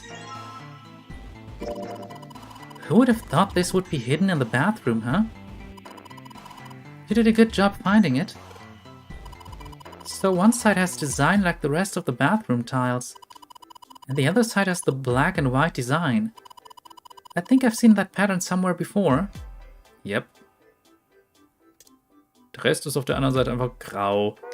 Naja, ist ja jetzt nicht wichtig. Wir können jetzt erstmal... Oh yeah, why don't we go back to the living room? Okay, let's go back. So. Und hier. There's a tile in the frame. So I guess I'm supposed to put the tiles in the empty spaces. Right, I'm gonna give it a shot. So, man kann sie drehen. Kann sie verschieben.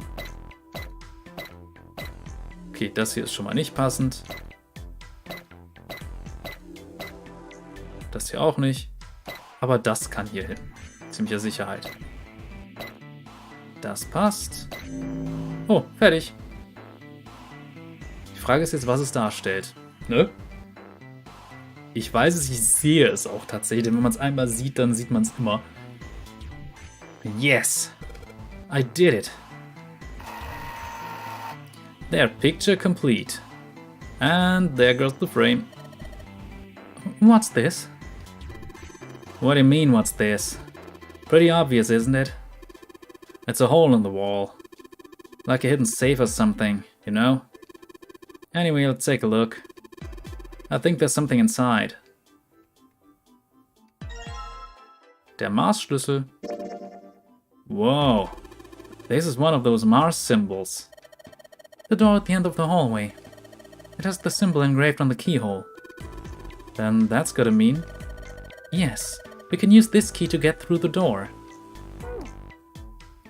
Junpei messed around a bit with the key he had and looked blankly at the picture that slid down. What's the deal with this picture anyway? Santa had only been mumbling to himself, but it drew Lotus's attention. She looked at the picture and paused. I think I've seen this picture before. Where? In a book. There's a British biochemist named Sheldrake. He has a rather interesting theory. I saw this picture in his book. What's this interesting theory? Morphogenetic fields, which relies on the theory of morphic resonance. Ich möchte kurz anmerken, ja, es gibt wirklich Leute, die glauben an sowas wie ein morphogenetisches Feld. Was es damit auf sich hat, das wird jetzt gleich so ein bisschen erzählt. Ist, glaube ich, nicht hundertprozentig das, woran die Leute wirklich glauben, aber es ist eigentlich ziemlicher Schwachsinn. Man, I can't deal with this. Just listening to you talk about it is giving me a headache. Sander put his hands on his head as though he were in great pain. Lotus merely arched an eyebrow in his direction and continued. It's not a difficult concept to grasp. In essence, he states that the shape of living organisms and their behavioral patterns are transmitted through a field not visible to the eye. What part of that isn't difficult, exactly? Lotus did not look pleased. All right, how about this? Theory of the telepathic mechanism. Telepathy? Yes, telepathy. Well, perhaps not exactly telepathy, but it's close enough for a simple approximation. Santa suddenly burst into laughter. Are you serious? Telepathy? Who do you think we are? Kids from the 70s? I can't believe someone would actually do serious research on something like that. Yes, I agree. Lotus's response was surprisingly curt. Junpei had expected at least some conflict. Kurz zum Thema Telepathie. Es gibt so viele Leute, die behaupten, sie könnten irgendwie telepathisch Sachen übermitteln. Niemand von denen hat bisher einer vernünftigen Überprüfung standgehalten. Und das aus gutem Grund. Es gibt keine Telepathie. Es ist traurig für manche Leute, aber es gibt keine Telepathie. Und da habe ich sogar schon Fälle gesehen, wo es einfach völlig... Also es gibt zum Beispiel Sachen wie die Million-Dollar-Challenge von James Randi. Wobei ich weiß nicht, ob es sie jetzt immer noch gibt. Der Kerl ist ja, glaube ich, inzwischen tot. Aber da gab es halt einfach so, wenn jemand es schafft, unter kontrollierten Bedingungen paranormale Fähigkeiten zu beweisen, wie zum Beispiel Telepathie, dann hätte es ein Preisgeld von $1 Million gegeben. Später wurde es, glaube ich, sogar wegen Inflationsausgleich angehoben. Auf jeden Fall war es so, dass dann irgendwann bei einer, also ich weiß nicht, ob es genau dabei war oder bei irgendwas Ähnlichem, dass dann mal jemand mit seinem Sohn hingekommen ist und gesagt hat, man könnte ihm quasi eine Zahl zeigen und er könnte seinem Sohn dann ein Signal geben und dieser Sohn würde diese Zahl nennen, weil er sie ihm quasi überträgt. Und dann gebe ich mal kurz ein Beispiel. So, do you see it, son? Und der Sohn antwortet, 5. Nächstes. See it, son? Der Sohn antwortet, 3.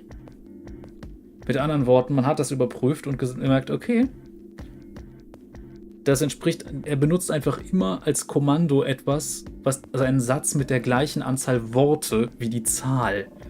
Und wie kann man das dann herausfinden? Ganz einfach. Man sagt, gut, du signalisierst das jetzt ohne Worte.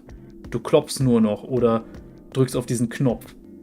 Und plötzlich funktioniert nichts mehr. Plötzlich funktioniert es gar nicht mehr. Genauso wie irgendein Typen, der meint, mit Telepathie könnte er ein Buch umblättern. Hat sich herausgestellt, nee, das waren immer so ganz dünne Telefonbuchseiten. Und der hat die entsprechend angeatmet. Und als man dann entsprechend so Styropor darum herum verteilt hat, was ganz, ganz leicht ist und davon weggepustet wurde, na dann funktioniert es natürlich nicht mehr. Ach, es ist traurig, wie viele Leute immer noch an so Kram denken, an so Kram glauben, wie irgendwelche Energiefelder und eben so Kram wie Telepathie oder was es nicht sonst noch alles für einen Blödsinn gibt. Oder angeblich gibt. Also woran Leute auf jeden Fall glauben. Und das ist etwas, was ich als Naturwissenschaftler, zumindest studierter Naturwissenschaftler, sehr traurig finde, weil es klingt immer so, als würden Leute denken, ja, es gibt halt Dinge, die kann die Wissenschaft nicht erklären und die existieren quasi parallel und wenn das der Wissenschaft widerspricht, heißt das noch nicht, dass das nicht stimmt. Doch. Wenn es der Wissenschaft widerspricht, dann heißt es, dass es nicht stimmt, aus einem ganz einfachen Grund. Wenn es stimmt und man es reproduzierbar darstellen kann, wird es Teil der Wissenschaft. Und komplette wissenschaftliche Unmöglichkeiten kann man ja darstellen. Also man kann sich Sachen vorstellen, die wissenschaftlich unmöglich sind. Aber es ist so, manche Leute sind einfach so seltsam drauf und dann kriegt man so Kram wie Homöopathie. Dann kriegt man so ein Zeug. Und Leute glauben das. Und Leute denken, dass das hilft. Da meinte dann auch jemand, ja, das hilft doch bestätigt und mich interessiert auch gar nicht, wie das wirkt. Hauptsache, dass es wirkt. Ja, es wirkt genauso gut wie Haushaltszucker, verdammte Scheiße. Das heißt, es wirkt gar nicht. Placebo-Effekt ist keine Wirkung des Medikaments. Placebo-Effekt ist eine Wirkung von überhaupt einer Behandlung. Boah. Entschuldigung, das war eine Sache, mit der ich mich heute erst befasst habe, von daher. Ach, manche Leute sind echt. Aber weiter. I read the book, but I can hardly say I understood it. I'm in no position to defend or condemn anything it said. It was probably just someone latching onto a statistical outlier from some study and turning it into a ridiculous theory. Oh, das gibt's häufig. There's no scientific merit to any of it, I'm sure. Man nennt sowas übrigens dann Data Cherry Picking zum Beispiel. Oder es gibt auch etwas, so ein Trick, das nennt sich Texas Sharpshooter. Das heißt, oder man könnte es auch Harking nennen. Harking ist Hypothesis after Results known in wissenschaftlichen Rahmen. Das heißt, man guckt sich die Ergebnisse an, bevor man überhaupt eine Hypothese formuliert. Das heißt, man macht einfach irgendwelche Tests und guckt, ob da irgendetwas dann auffällig ist in den Ergebnissen. Zum Beispiel so etwas, was statistisch irgendwie raussticht. Und dann stellt man eine Hypothese auf, die dadurch belegt werden würde oder auf dieser Basis und tut dann so, als hätte es die Hypothese vorher gegeben. Das ist eine der unwissenschaftlichsten Arten, wie man arbeiten kann. Und Harking hat halt das Problem, dass man sich vor allem eben auf diese statistischen Ausreißer stürzt und dadurch die Ergebnisse aus Harking-Studien nicht reproduzierbar sind. Aber gut, wir wollten weitermachen. But even so, Anyway, I saw a picture like that one in his book. Lotus indicated the picture they'd all been looking at. After a moment, she walked up to the strange picture, examined it, and then spoke. Hey, what do you think this picture looks like? Santa answered first. What do you mean? Isn't it just like abstract or something like that? It's just black and white scribbles. There's no meaning there. That's it. What about you, Junpei? Does it look like anything to you? I guess it looks like... So, was sieht man da? Ein Männergesicht, ein Schmetterling, ein Koi, also ein Karpfen, ein Hund, ein kleines Boot, das auf einem See schwimmt oder was auch immer ein Punyarinpa ist. Ich glaube, das ist so ein bisschen wie der Gag, woher was ein MacGuffin ist. Also es gibt ja diesen Begriff MacGuffin und MacGuffin ist etwas in einer Geschichte, was besonders wichtig wirkt. Das war, also wie soll man sagen, das ist etwas, was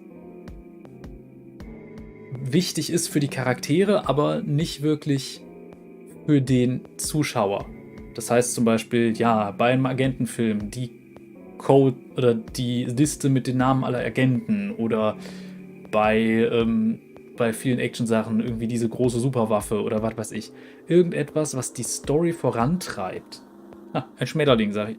Ich werde das gleich anwählen, aber jedenfalls, worauf ich hinaus möchte, ist, dieser Gag geht quasi, dass ein Mann in seinen, also quasi gefragt wird, während einer Zugfahrt, was er denn im Koffer hat. Und er sagt, ach, in meinem Koffer ein MacGuffin, damit tötet man Löwen in den schottischen Highlands. Es gibt keine Löwen in den schottischen Highlands. Stimmt, und das ist auch kein MacGuffin. So. Aber jetzt typische Rorschach-Frage.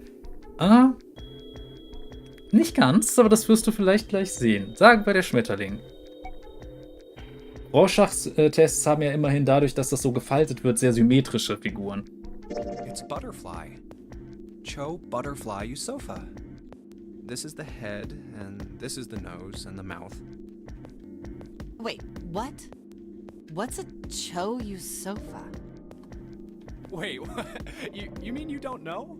He's a former pro wrestler and a huge movie star. Okay, das wusste ich noch nicht, dass diese Antwort kommt. He was just in this movie called Man Bag. Oh, man, it was so sweet. He was all like, nom, nom, nom, nom, throwing the bag around like a big mouth. Oh. And then like guns and gadgets and stuff would just fly out of it. Damn, just thinking about it gives me chills. After 3 seconds of silence, Lotus looked at Junpei. You're just screwing with me, aren't you, Junpei?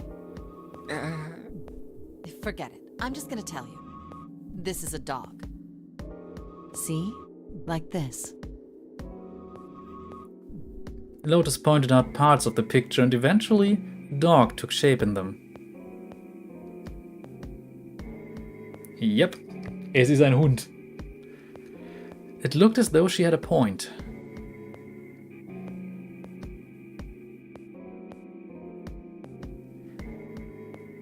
It was a dog. Santa also nodded in agreement. So? Now we know what it's a picture of, but I don't see how that helps us. Lotus nodded and began to speak. A TV show from Great Britain did an experiment once. They took two similar pictures. Both of them were difficult to identify, initially. But once you figured out the answer, you couldn't see it as anything else. These two pictures. The first was a woman wearing a hat. The other one, well, to make it easier, let's just say it was this picture of a dog. So, their experiment. First, they sent the picture to other parts of the world outside the reach of British airwaves. To Ireland, the US, Africa, Europe, etc. Then, in each country, they gathered a number of test subjects, roughly 1,000 people. They were shown the two pictures and asked, what does this picture look like to you? The results weren't really interesting on their own. 9.2% of the people saw the lady in the lady picture. 3.9% saw the dog in the dog picture. Then, 2 days later, they aired a new program on their show. During the 30-minute show, they broadcast the dog picture and its solution. The audience was estimated to be 200,000 people. After the broadcast, it was a safe bet that the number of people who knew the solution to the dog picture was at least that many. After another 2 days passed, they gathered more research subjects from areas outside the reach of British TV and radio. This time, they only found a sample of roughly 850 people. Naturally, none of them had participated in the first test. They were, however, given the same tests and the same two pictures. The results were startling. 10% of the people saw the lady in the lady picture. The previous test sat at a 9.2% success rate. Not much of a change statistically. The dog picture, however, produced a very different result. The percentage of people able to successfully find the dog, it went from 3.9% to 6.8%, a very significant increase. Bei der Stichprobengröße ja, aber da könnte man zum Beispiel auch fragen, wie sieht es mit Beleuchtung aus, Abstand zum Bild etc. Denn gerade wenn man das Bild von weiter weg betrachtet, erkennt man den Hund doch ein bisschen einfacher. Ach ja. So do you understand? Do you realize the significance of this experiment? There was no way the second group could have seen the picture. They lived far away from Britain and couldn't have seen it. But even so, it was only the success rate for the dog picture that went up. Why? How did that happen? What does it mean? Lotus looked back and forth from Junpei to Santa and back again. Normally calm and collected, she looked now as though she were nearly possessed, and there was something manic about her manner. Santa took an involuntary step backward. Junpei didn't budge and stared straight back into Lotus's eyes. Oh, wait, does this have something to do with that field, or whatever it was that you were talking about earlier? A field not visible to the eye. So, if more people know the answer, then that information will pass through the field. Huh. Psych! Her manner suddenly shifted, and Lotus smiled broadly at Junpei and Santa. She waved her hand dismissively, doing her best to laugh the whole confrontation off. I was just kidding. You really shouldn't take me seriously. Well, I mean, the things I just told you about are true. They really did happen. But the results of that experiment really aren't anything to go by. They could have easily falsified them. In the end, I'm sure they were just in it for the ratings. They are a TV station after all. At last it seemed that Santa had gained control of his composure. Hey! Man, I gotta admit, you had me there for a minute. I, really thought you were serious. Of course not. Like I told you before, I'm sure it's all just pseudoscience. Das ist nicht mal Pseudowissenschaft. Das ist gar keine. Also es hat nicht mal den Titel Pseudowissenschaft verdient. Oh, okay, right. Santa and Lotus laughed and gave one another jovial claps on the shoulder. Junpei, however, didn't feel so much like laughing. Something felt wrong, unclear. All right, enough nonsense. We've got the key. Let's get out of here. Word. Lotus and Santa walked away from the picture. But Junpei stayed, staring at the picture of the dog. A field not visible to the naked eye. Morphogenetic field. The more he thought about it, the more his head hurt. Naja, wir haben, was wir brauchen. Aber ja, was diese ganzen Sachen angeht mit Pseudowissenschaft und so, es ist traurig. Ich merke auch, wie wenig Leute eigentlich dann so ganz einfache, simple wissenschaftliche Grundlagen besitzen. Da kommst du hin und Leute erklären dir dann irgendwas, wie angeblich dann Homöopathie zum Beispiel funktionieren soll. Und du stehst daneben und denkst dir, das hat nichts, auch nur ansatzweise mit Realität zu tun. Und wird von jeder Grundlage der Pharmakokinetik komplett widerlegt. Also Reaktionskinetik ist jetzt schon ein bisschen mehr, also ein bisschen tiefer drin als beispielsweise sowas wie, sagen wir mal, einfache chemische Reaktionen. Aber das kannst du jedem so simpel erklären. Reaktionskinetik von irgendwelchen chemischen Sachen ist nicht allzu schwierig sich vorzustellen. Zumindest wenn man sich vorstellen kann, wie Atome und Moleküle und sowas aufgebaut sind. Aber nee. Und auch genügend anderer Kram. Als ich zum Beispiel gesehen habe, so wie viele Leute dann anfingen bei der Impfung so Zeug zu behaupten, wo ich mir dachte, das ergibt keinerlei Sinn. Wo dann auch Leute meinten, sie sind mRNA-frei. Dann denke ich mir, wenn du mRNA-frei bist, dann bist du tot. Deine Zellen machen permanent mRNA. Das ist so dämlich bei manchen Leuten. Boah. Oh gut. Alright. Let's go to the hallway. I'll go get June. You guys head to the door. Okay. Roger that.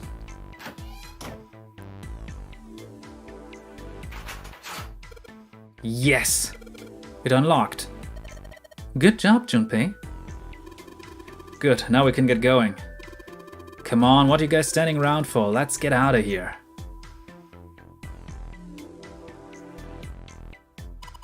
Come on, Junpei, let's go. Alright, let's go.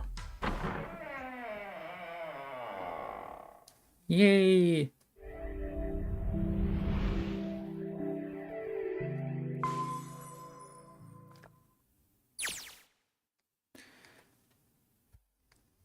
Auch wo dann Leute behauptet haben, dass dann angeblich die mRNA sich in die eigene DNA einbaut, wo ich mir denke, das ist ohne, also wenn man jetzt gleichzeitig es schafft, sich mit irgendeinem Retrovirus zu infizieren, das dieselben Stellen befällt, okay, dann kann man darüber diskutieren. Aber selbst dann braucht es entsprechende Marker, entsprechende Primerstellen für die reverse Transkriptase. Es gibt keine Grundlage, nach der das irgendwo sich einbauen könnte. Ach, das war so dämlich einfach. Das tut mir als Biologe weh, sowas zu hören. They stepped through the door to find themselves in a wide hallway. Ah, another hallway. Junpei, June, Lotus, and Santa stopped for a moment and looked at their surroundings. A short distance away, a metal grate extended across the width of the hallway. Come on, open! It's not going to open because you rattled it, you know. Damn it! They took hold and shook, but it refused to move. Look over here! Nearby was a pair of elevators. Elevators. And the buttons? Of course they don't work. The power must be out here too. just like by the staircase. That leaves this door. Well, looks like we don't have any choice. Yeah. Sure does. Well then, let's open it. All right, here I go. Junpei grabbed hold of the knob and quietly pushed the door open. He entered slowly, trying to take in as much of his surroundings as he could. The others followed shortly. Oh, so it's a kitchen. Santa did not look pleased. What were you expecting? Isn't it obvious? The exit. I was hoping this would be the way out of here. You really think it'd be that easy? Yeah, I know. Still. As they talked, Lotus headed deeper into the room. Until at last she stood in front of a door. If we can just get through this door, we should come out on the other side of that grate we saw earlier.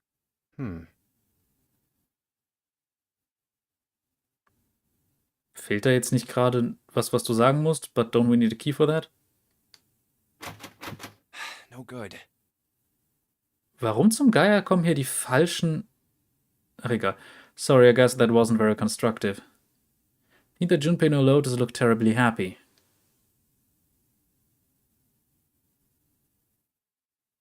Anyway, let's take a look. Oh, jetzt kommen wieder die richtigen Voice-Files. Junpei dug the ship map from his pocket and spread it out in front of him. As he did... Hey! What's that? Huh? Oh yeah, I guess I forgot to tell you. I found this a little while ago. It's a map of the B deck. Before Junpei could finish, Lotus snatched the map away from him. Let me see that. She ran her finger across it, muttering to herself. I knew it. See? Look. Yes, hold your horses. Junpei did as he was told. What did you figure out? Santa and June moved over to look at the map as well. This is handy. See? We came in here. Now if we go out there, then we'll be on the other side of the grate. With her finger, Lotus traced a path on the map. How about that? She's right. We can get out through there. There we go. Here, you can have it back. Satisfied that she'd been correct, Lotus folded the map and handed it back to Junpei. Thanks. He took it and slid the valuable piece of paper back into his pocket. There's a card reader on the right side of the door. And that means the key card is somewhere in here, right? That seems the most likely. All right, we know what we need to do then. Let's get moving. First off, I say we split up and look for clues. Okay.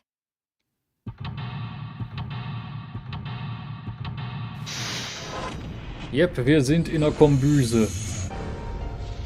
Super Ort für Rätsel lösen. Was haben wir denn hier? A voucher, it says Appetizer 9, Meat Dish 10, Soup A, Seafood Dish F.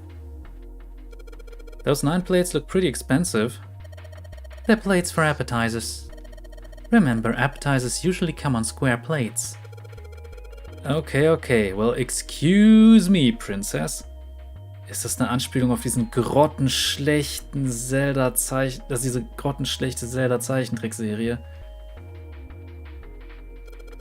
1, 2, 3. There's 10 of them. If I flip these over, they look like hats.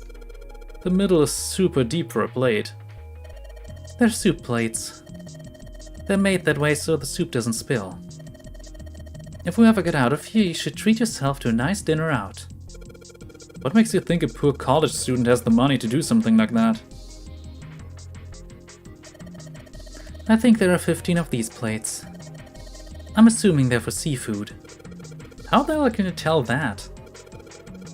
They look just like any other plate from the 99-cent store. If you ever take a lady out to dinner, you're going to embarrass yourself. I feel sorry for June. What? Why the hell are you bringing up June? The lady doth protest too much, methinks. You are not terribly subtle. There's a bunch of little wavy ridges on this plate. Those plates are for serving meat. You really are ignorant, aren't you? Come on, it's not like I need to know this crap. Jeez. Ehrlich, ich verstehe das auch nicht. Also ich verstehe schon, dass es Sachen gibt, aber das ist trotzdem manchmal... A partition. There's nothing special about it. Was haben wir hier? Eine Kanne. Wow. This pot looks like it's made out of silver. I bet drinking tea from this pot would be really yummy. Spending a day off with June drinking tea. Could such a day ever happen to me? Jumpy? Oh, nothing. We don't really need hot water, so we should be moving on. It's a lot of notes. They've got a bunch of stuff written on them, but it doesn't look like a code or anything like that.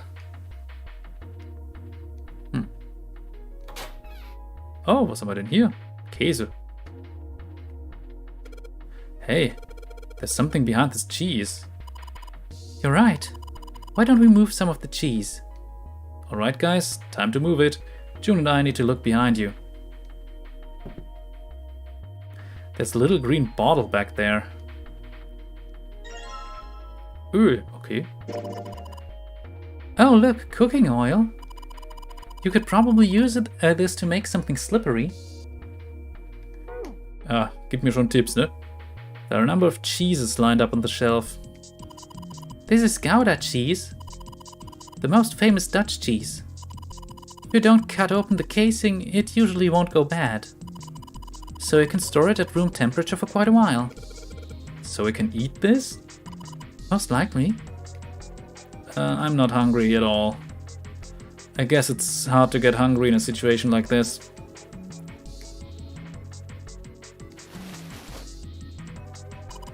There's so much stuff in here. A whole lot of cans. This is probably a pantry. There are cans lining every shelf in here. Wooden box on the second row though. Oh. A rusty knife? I don't think we'll be able to use it while it's like this. The knife seemed important, Junpei thought, but it wasn't going to be much used the way it was. It's futile. Futile? You know, a waste, useless, pointless. Oh. Any particular reason you wanted to bring that up? Oh, no reason really. I was just thinking about futility. Huh? She wasn't making much sense. Junpei tried rephrasing his question. Why were you thinking about futility? At last she answered. Well, it has something to do with the Titanic. The Titanic? Yep. Have you ever heard the story that the sinking of the Titanic was predicted? Haben wir es gehört, haben wir es nicht gehört? Das ist die Frage. Ach ja, immer mehr solches Zeug. Aber gut, schauen wir mal, haben wir es gehört?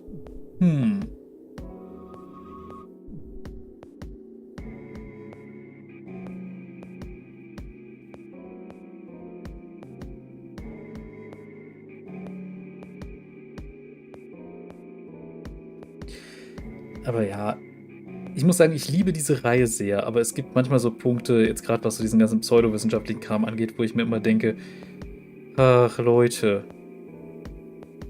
Aber ja, es passt natürlich dann. Es ist ja in dem Fall ein Franchise, das auf Mystery basiert, wo halt, sagen wir mal, der Realismus nicht ganz an erster Stelle stehen darf. Das kann ich schon irgendwie nachvollziehen. Von daher. Dennoch, manchmal würde ich mir ein bisschen weniger so Zeug wünschen. Aber das liegt jetzt gerade auch eher daran, dass es, naja, dass aktuell auch der Kram aktueller denn je ist. Und das ist leider traurig, traurig, traurig.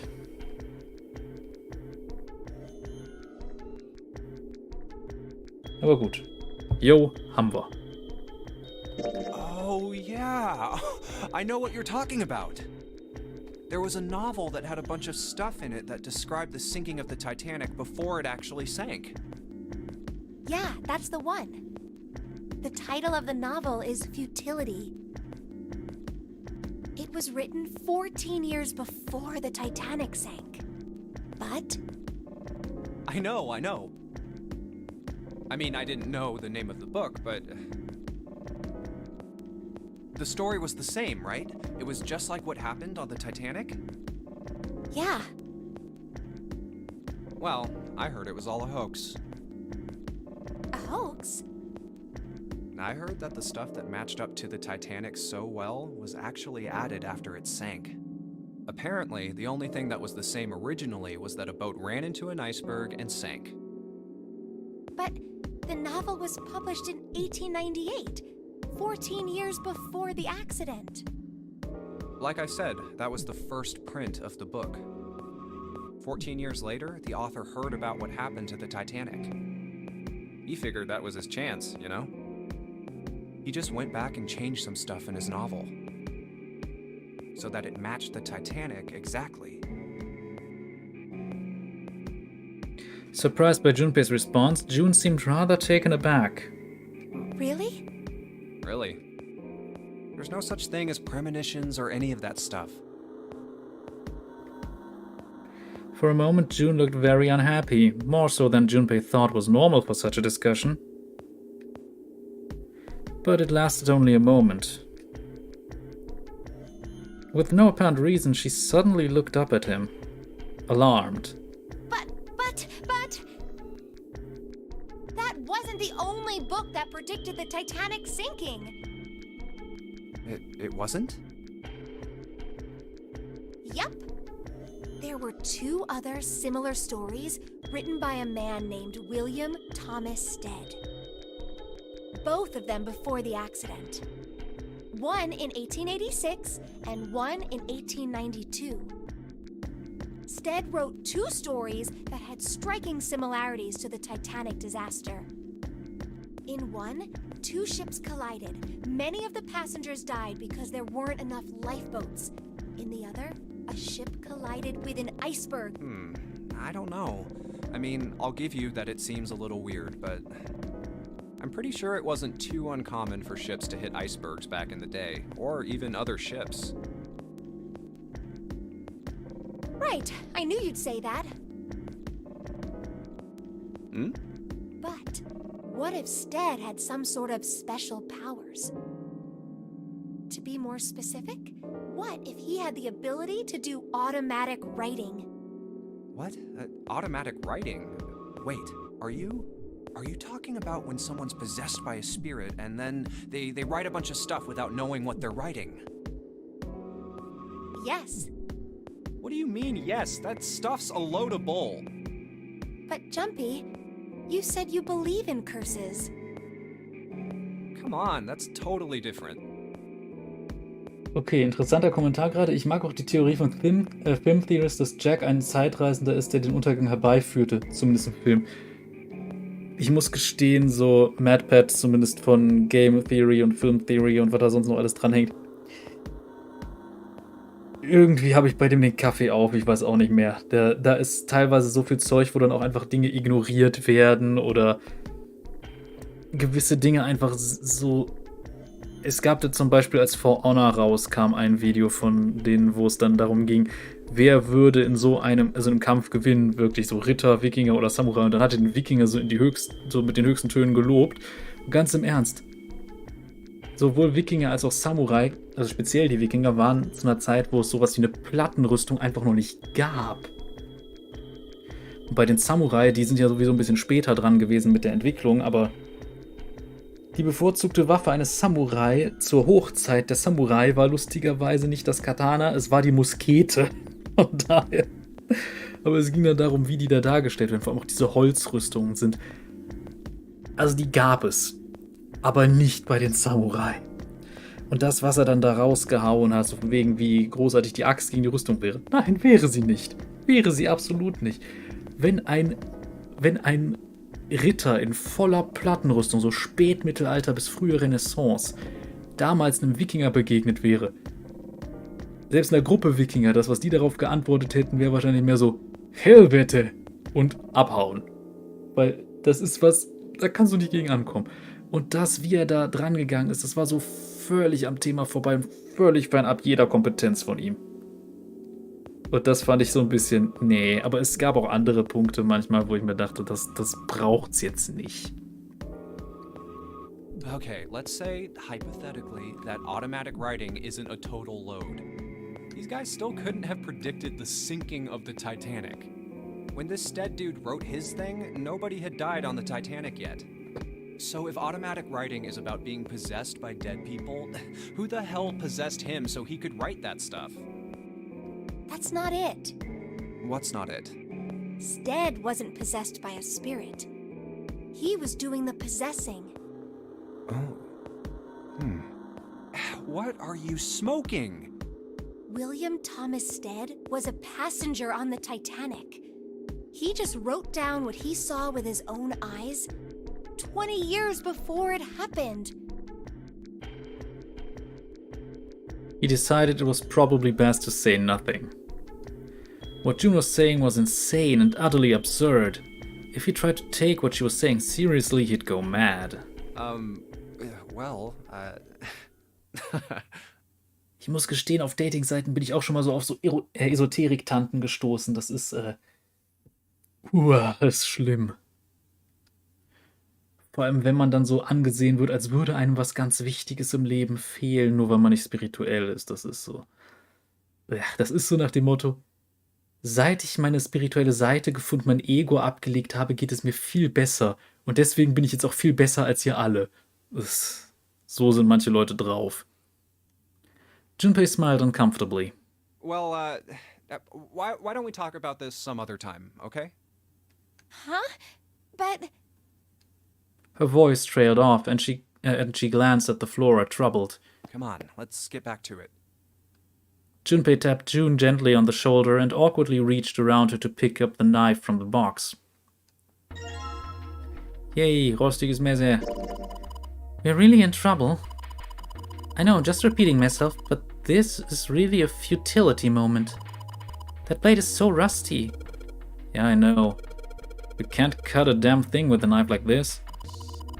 If we're going to cut anything, we'll probably have to sharpen the knife. Na gut. Ach toll, jetzt fällt mir da anderes ein, so nach dem Motto, wenn man das genaue Gegenteil machen möchte. Blunt the knives, bend the forks, smash the bottles and burn the corks. Ach ja. A trash can. There's nothing inside of it. Well, better than being full of rotten food, I suppose. Oh, was haben wir denn hier? A sink. It's still got water in it. There are a couple of plates in there, but I don't think they're gonna help us much. Oh, was haben wir denn hier? Whetstone. Ein Wettstein. Maybe I'll use the whetstone to sharpen the knife. The blade of the knife is getting sharper by the second. I should be able to cut something pretty good with this. Yay! So I guess you managed to sharpen the knife, Junpei. Who are you gonna stab with that? No one. You could probably cut something soft with that. So, the sink with water in it. There are a couple of plates in the water. Oh. Was haben wir noch hier? Maybe this table's for preparing food. There are plates everywhere. Ein Nudelholz, die größte Waffe von allen. Oh, a countertop. There are a rolling pin and colander here. Nothing useful. Oh, ein Ofen. Alright, it's going... Do you think this was all part of Zero's plan? Probably. Kinda hard to believe there's a chef on board somewhere. I wonder what this drawer is. You see the metal grate on top of the grill? They make it like that so the fat and juices can drip off the meat while it cooks. The drawer seems to be stuck, it won't open. It looks like the area under the plate opens up. No, you can't. I already checked, it's sealed shut. I think that's where the coal goes. Ach, das ist noch ein Kohlegrill, okay. Was haben wir denn hier? An iron oven. Looks pretty heavy duty. It's probably industrial quality. I bet you could cook anything with this. Anyway, let's have a look inside. Damn, I knew it. It's locked. All we've got here is a pot and a frying pan. Oh, and a pressure cooker. Well, I guess we could use some of those as weapons. What kind of an idiot are you? You've got to run around holding that thing while you're looking for the dead? Hey man, it was just a joke. Why so serious? There's some bottles of seasoning in here. Ah, Moment. Button doch hier? There's a voucher at the end of the counter. This voucher doesn't match the number of plates on the table. It says appetizer 9, meat dish 10, soup A, seafood dish F on the voucher. And the plates on the table are 9 appetizers, 16 meat, 10 soup, and 15 seafood. Maybe they're using hexadecimal here. And hexadecimal is? It's a number system that goes 8, 9, A, B, C, D, E, F, 10, 11. You're familiar with base 10, right? That's the normal system of numbers.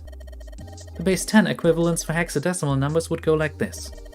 A equals 10, B equals 11, C equals 12, D equals 13, E equals 14, F equals 15. And 10 equals 16. The 10 becomes 16 in base 10. I know it sounds strange, but you can think of it as just 6 letters added onto the normal number system after 9. Ja, wieder die Sachen. A10, B11 and so on. I think I get it. Dann schauen wir noch mal. Hexadecimal. I wonder if it's some kind of hint. Yeah, maybe. Junpei, do you remember what I told you about the hexadecimal code earlier? Yeah, of course I do. Alright then, here's a little quiz for you. What would 9 plus F be in base 10? Moment. A, B, C, D, E, F. F ist die 15, das heißt, wir wären bei 24. Well, F equals 15, so it'd be 9 plus 15 would be 24, right? That's right. Good job, you're a fast learner. There are 9 plates for appetizers. 9 is 9, even in hexadecimal and decimal. 10 soup plates. 10 is A in hexadecimal. There are 15 of these seafood plates. It says F on the voucher. There's 16 meat plates. 16 is written as 10 in hexadecimal. That is nuts. Okay, das bringt uns hier, glaube ich, nicht weiter. Nee.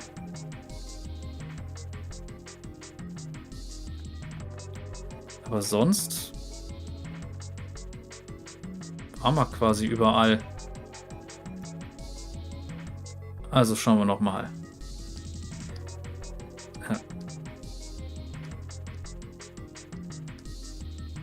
Das heißt, nein, nicht Partition, so 9.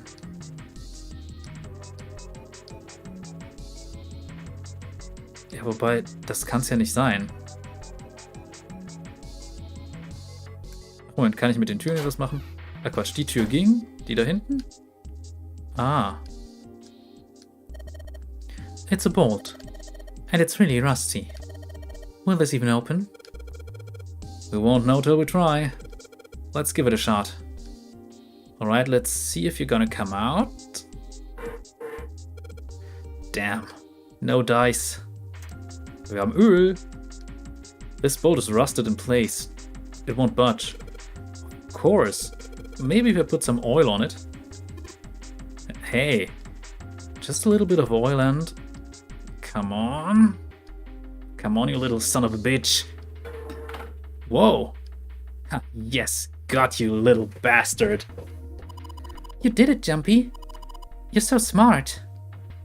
Smart, you know. Oh.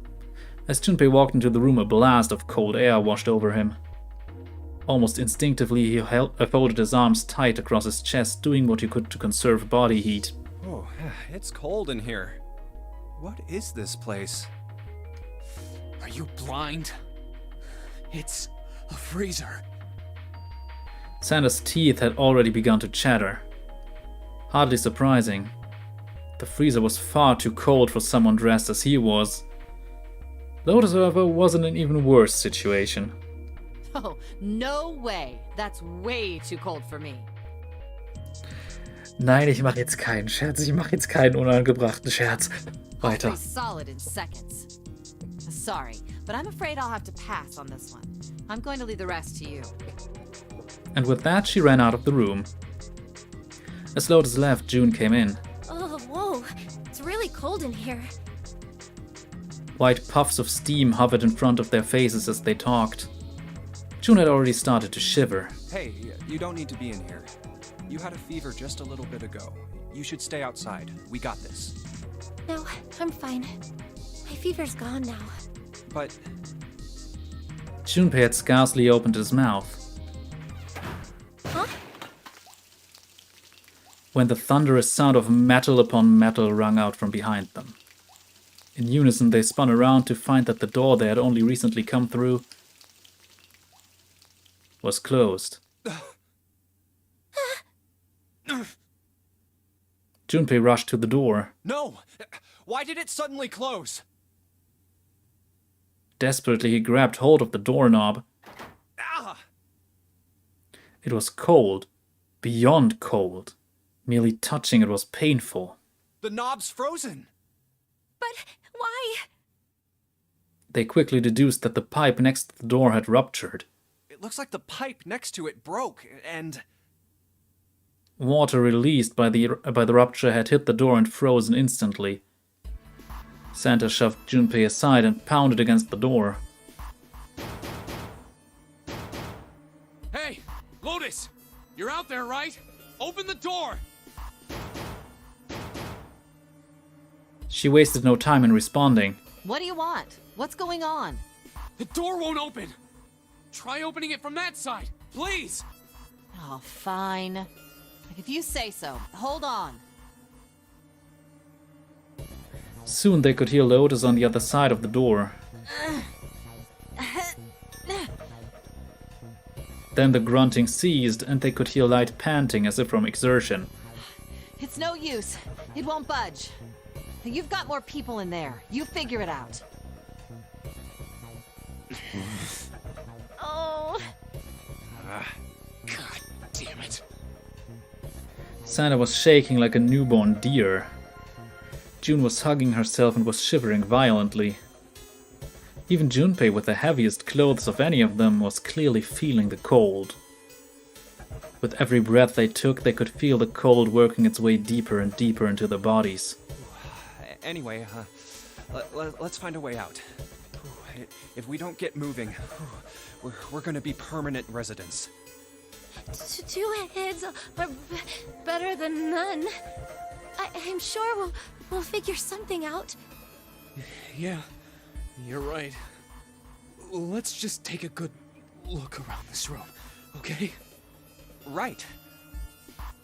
They pushed in close to one another and began to search.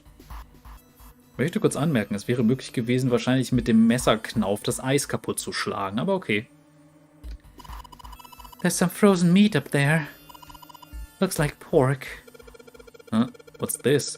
It looks like a tag or something. Chunk of pork. Jumpy, is there a slip of paper in that meat? I think there's something written on here, but I can't read it like this. If we try and pull it out, it'll probably rip. You need to defrost that.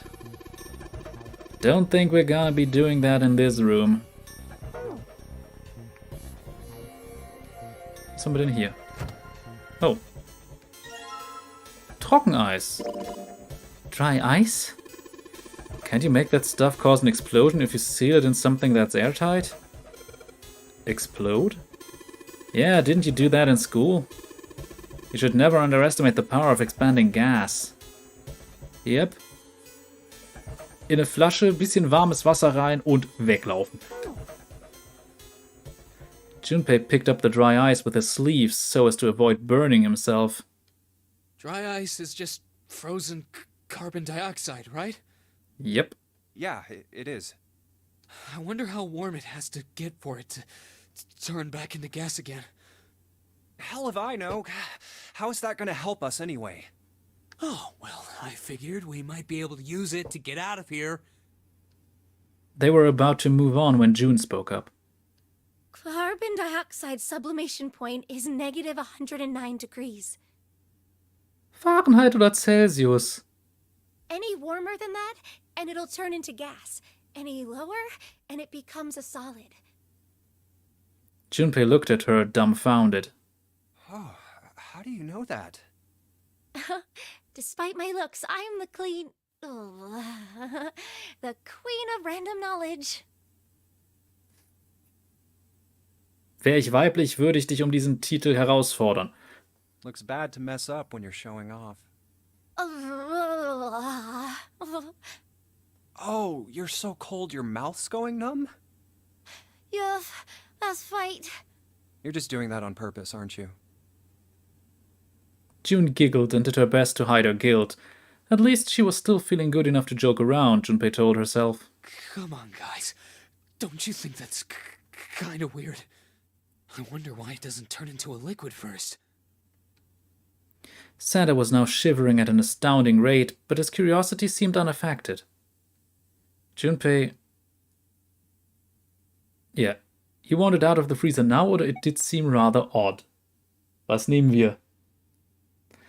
Yep, es gibt immer wieder solche Fragen.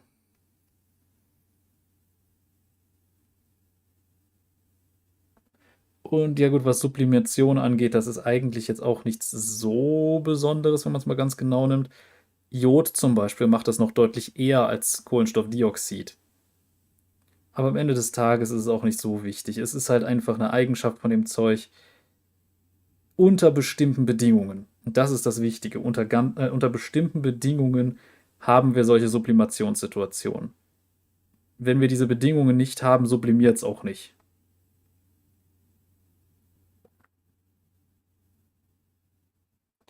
Gut, bleiben wir beim Rätsel. It did seem rather odd. Okay. It is kind of weird. June answered. But it can turn into a liquid. Carbon dioxide turns to liquid if you put it under high enough pressure. Genau richtig. Der Druck ist das Wichtige dabei. But at 1 atmosphere, normal air pressure... It won't turn into a liquid, right? Siehe Jod, da ist es genau das Gleiche.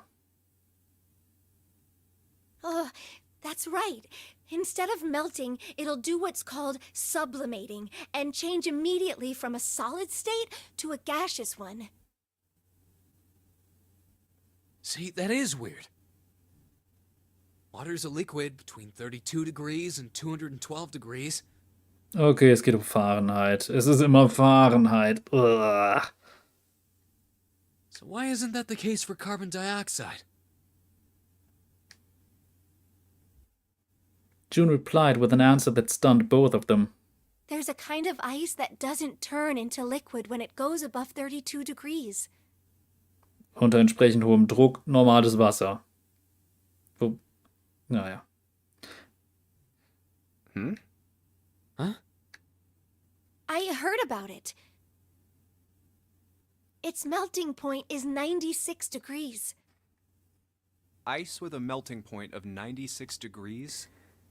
Das wäre so etwas unter menschlicher Körpertemperatur. Gib mir kurz einen Moment, ich muss mal kurz die Tür zumachen. Ansonsten gibt es Störgeräusche und das möchte ich vermeiden. So. Kann weitergehen. You mean there's water that freezes at 96 degrees? Yeah, well, you could also look at it as ice that won't melt until it's 96 degrees. Water that freezes at 96 degrees? Ice that won't melt until it's 96 degrees? Junpei was cold as hell, but this was too interesting to ignore. He did his best to warm up by rubbing his arms and stamping his feet, then put the question to June. So what's this ice with a melting point of 96 degrees called? I heard it's called Ice 9. Ice 9? Originally, Ice 9 was a made-up substance invented by a science fiction author. Yep. But recently, scientists have discovered that such a substance actually exists. Tut sie nicht. Wait, hold up. So is this thing called Ice 9, or is it water?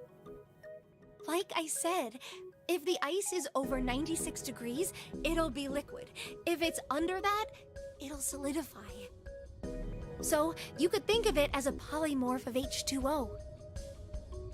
Here, think of it like diamonds and graphite. They're both made of carbon, right? But depending on the structure of the crystallization, the hardness and structure are completely different. Ja, aber das funktioniert auch völlig anders. So you're saying normal water and this Ice 9 are like that? Yep. She wasn't finished. Have you heard the story about the crystallization of glycerin? For 150 years after the discovery of glycerin, people cooled it, warmed it.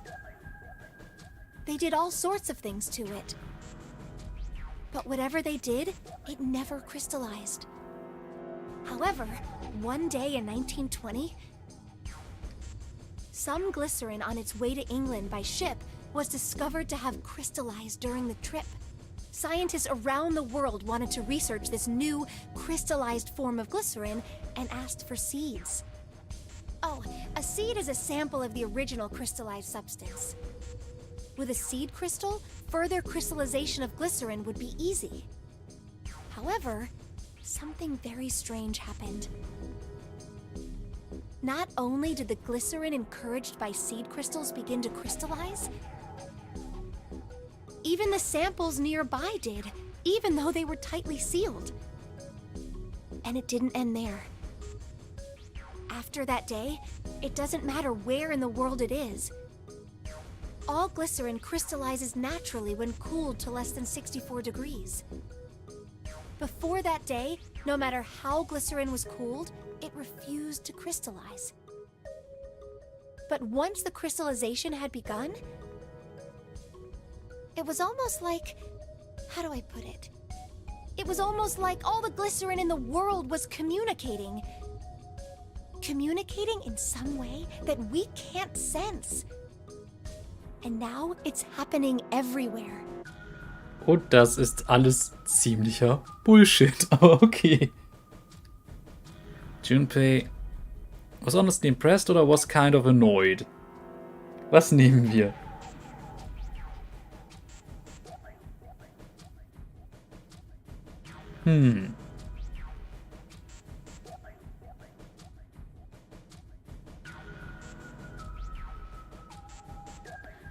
Gibt hier viele Möglichkeiten, ne? Also so viele Möglichkeiten jetzt nicht, aber immerhin Möglichkeiten. Sind wir beeindruckt oder genervt?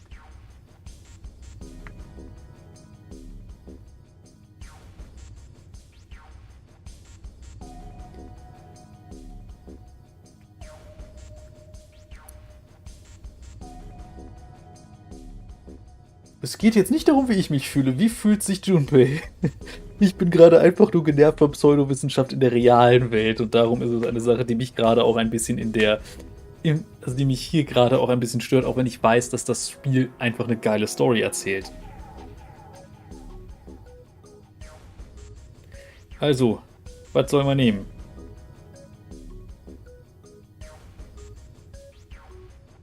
Ich bin bereit für alle Schandtaten.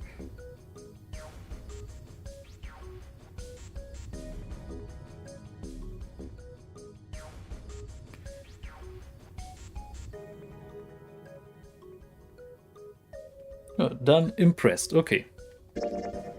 Was honestly impressed. It was in fact a pretty interesting story. Wow, that's pretty interesting. But, what does that have to do with Ice 9? To a surprise, it was Santa, not June, who answered. What she's saying is that it's a lot like Ice 9.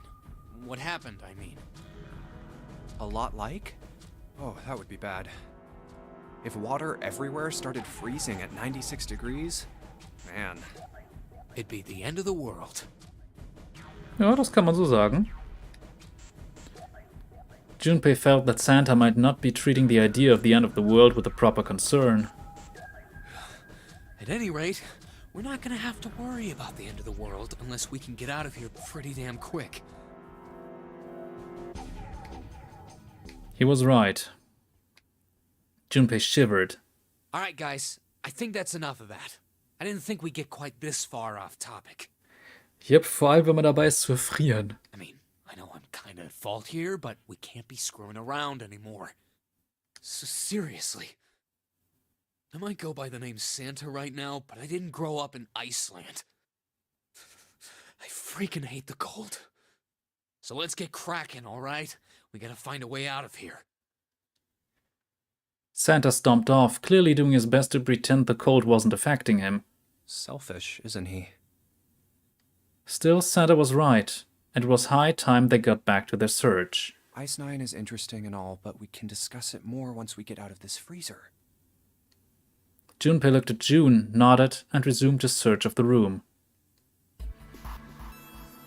So. Was haben wir denn hier? Eine Luke.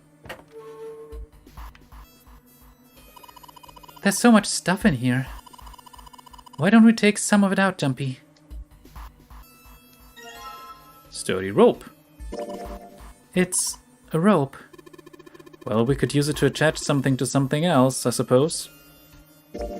Sturdy rope. I could probably tie things together with this. Storage area built into the floor like a small cellar. There are a couple of bottles here. Water bottle. A water bottle. Yes, it is. There isn't anything else that looks useful. Können wir Sachen schon irgendwie lustig kombinieren? Dry ice. We might be able to cause an explosion if we put it in something all airtight and make it melt. Fast nicht. Können wir es mit irgendwas anderem kombinieren? Nö. Können wir das Seil vielleicht schon mal hier irgendwie dran binden? No good, I can't hit it hard enough to break it. Maybe it just needs more of a shock, you know? More of a shock? Hey Junpei, didn't you find some dry ice earlier? Yeah? There's warm water coming out of the pipe. Warm water and dry ice. What do you think would happen if we put that stuff in a sealed container together?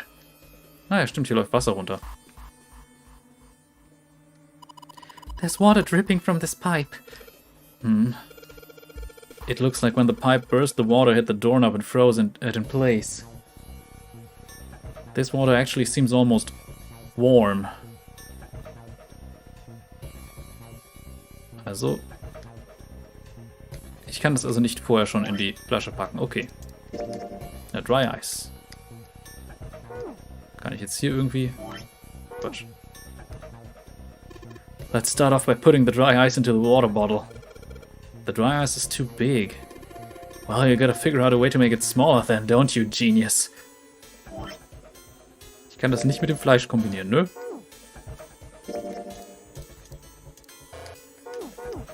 Okay. Everything is frozen here. It doesn't look like there's anything else interesting. Da oben drauf vielleicht?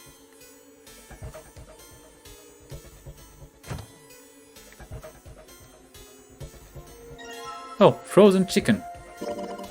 It's really hard. It's frozen stiff. Hey June, can you say that again? Eh? Say it again. It's really hard. Again? It's really hard. Thanks. Something wrong, Junpei? Your face is bright red. Nothing, I'm fine. If it's that hard, you can probably use it as a hammer. Yeah, good point. Maybe you can use it to break something. Also, mit dem Hähnchen. Alright, the dry ice is all in pieces now. So, rein in die Flasche. I'm gonna put these pieces of dry ice into the water bottle. Yay! Und damit können wir jetzt die Tür sprengen, beziehungsweise nicht die Tür sprengen, sondern hier erstmal Wasser reinfüllen. There's warm water flowing from the pipe. Kann ich das... Ach nee, Moment, erstmal. And let's just tie a rope on here. Water bottle bomb. Warm water flowing from the pipe. Kann ich dann hier stattdessen... Okay. Warm water drip from the ruptured pipe near the door. Put water into the bottle with dry ice. And make sure the lid's closed. Now I just have to put this makeshift bomb on the doorknob. Alright, that's set. So, what do we do now? We just need to give it a little, tap. The bottle's already about to pop. If we just throw a rock or something at it, it'll go off all on its own. A small rock. Huh. A small rock. Junpei looked down at the floor. Scattered across it were pieces of dry ice left over from the larger chunk he'd crushed earlier. Alright, this ought to do the trick. He pulled his sleeve down over his hand to keep from getting burned and grabbed the chunk of dry ice. Ah, some dry ice, huh? Not a bad idea. It was pretty good size. About as big as a pool ball. Alright guys, stand back. Actually, we should probably hide somewhere. Both Santa and June looked at him with new concern. Where exactly do you expect us to hide, genius? There isn't really anywhere big enough. Yeah, there is. Look, right here. We can hide in there. Junpei pulled open the door to the small cellar. Come on, get inside, quick! Santa and June nodded and jumped down into the hole. Junpei quickly followed. In his hand he could feel the chill of the frozen carbon dioxide even through his sleeve. He tightened his grip, took aim and prepared to throw. Alright, here I go. 3, 4, 5. You're counting the wrong way. Oh, oops. That is a really sad excuse for a joke, man. Gebe ich dir recht, Santa. Sorry, dude. Alright, for real this time. You guys ready? Yes, whenever you're ready. Just throw the damn thing. Alright, here I go. 3, 2, 1. Junpei threw the chunk of dry ice as hard as he could. With the same motion, he ducked down into the cellar with Santa and June just as...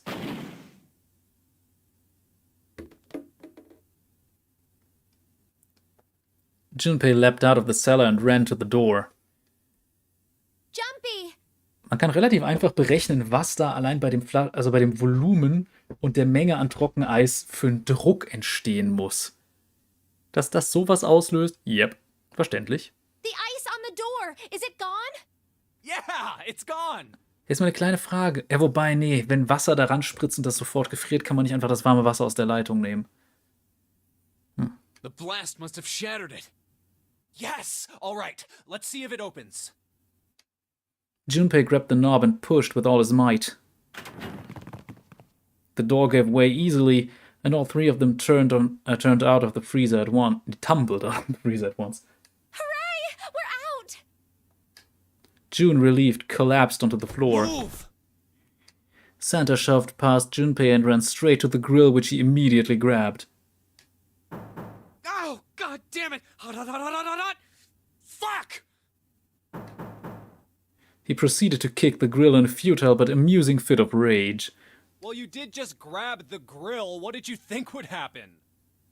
Hey, where's Lotus? It took Junpei only a moment to find her. She was sitting on the counter, idly scratching her chest. Welcome back. I was starting to get tired of waiting for you guys. With a great yawn, Lotus lowered herself off of the counter. Junpei clenched his teeth and walked toward her. What were you doing? What do you mean, what was I doing? I was waiting. We were gonna die! Oh, yeah? But you didn't. So everything worked out all right, didn't it? What the hell? Just kidding. It might not look like it, but I was really worried. Oh, don't give me that crap! I'm telling the truth. I mean, if you died, then I'd be in trouble too. If you died, then I'd be stuck here, and I'd die too. See? I did all I could. I even looked around to see if there was anything I could use to pry open the door. but I couldn't find anything. So, all I could do was wait. I mean, what else did you want me to do? Call the cops? It was true that there wasn't much she could have done. But something about her tone, Junpei gritted his teeth. Fine. But there's one thing I have to ask you. What's that? You didn't close the door, did you? What? You think I closed the door on you? Why would I do something like that? It closed on its own. I told you before, if you die, then I die too. Yeah, I guess so. Vorsichtig, vorsichtig. It seemed that an accident was the only explanation for the door's closure. If she'd really wanted to kill us, all she had to do was bar the door from the outside. But she didn't. Well, she didn't do anything. She's only lazy, or negligent at least, not an attempted murderer. Junpei swallowed his anger and did his best to apologize. Well, I'm sorry. I'm sorry I doubted you. Oh, yes, well that's all right. As long as you understand. Lotus looked away and twirled her hair between her fingertips. His vengeance against the grill complete, Santa swaggered back toward Junpei and Lotus. Hey, no more screwing around, you two.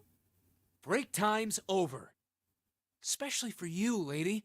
You've just been sitting on that fat ass of yours while we were freezing to death. How rude! I was plenty busy. Yeah. How about you put all that energy into something besides bitching? Let's go. Tja, wir haben einen Ofen. Und wir haben Fleisch, das momentan zu hart ist, um damit was zu machen. Guess I'll put this meat on the grill. Hey, what are you doing? What are you going to do if the paper burns? Come on, it'll be fine. I mean, it's not like it's gonna burn right away, right? You just gotta keep an eye on it and the paper will be fine. Well, they can argue all they want. I'm gonna keep an eye on this pork. Cool, looks like it's about time. I'm gonna try taking the paper out. Jumpy, be careful. Sweet of her to care, but I know what I'm... Ouch! See? I told you. Hey, what the hell are you doing? Hurry up and take the paper out. It's not coming out. This thing's frozen stiff, I can't get it out. So, are we going to have to cut the meat? Yeah, it looks that way. Ja, wozu haben wir ein Messer? Alright, now that I've sharpened the knife... Yes, I cut the pork. Awesome, Junpei. Now we can cut out the paper. C plus 10 plus F. C plus 10 plus F. Do you think it's some kind of code? Damn it, they're just screwing around. Junpei, do you know what C and F stands for? Think maybe it means corporate finance? I thought it was clever and funny. Okay, Wortspiele, die dann auch erstmal wieder übersetzt werden müssen. Aber in diesem Fall, ja, C ist eine 12, F ist eine 15, also 12, 10, 15. Geben wir mal bei dem Save ein.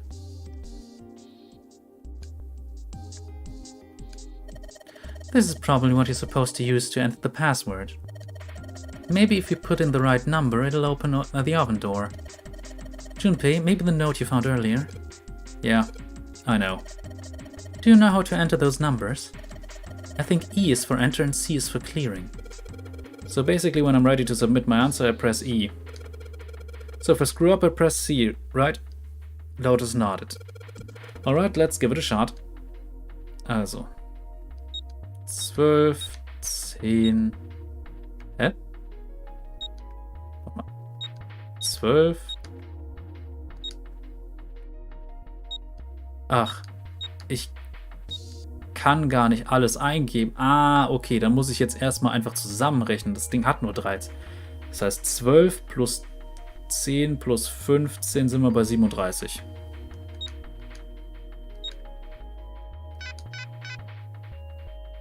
Oh, habe ich vertan? Moment. Oder muss ich das in Hexadezimal betrachten?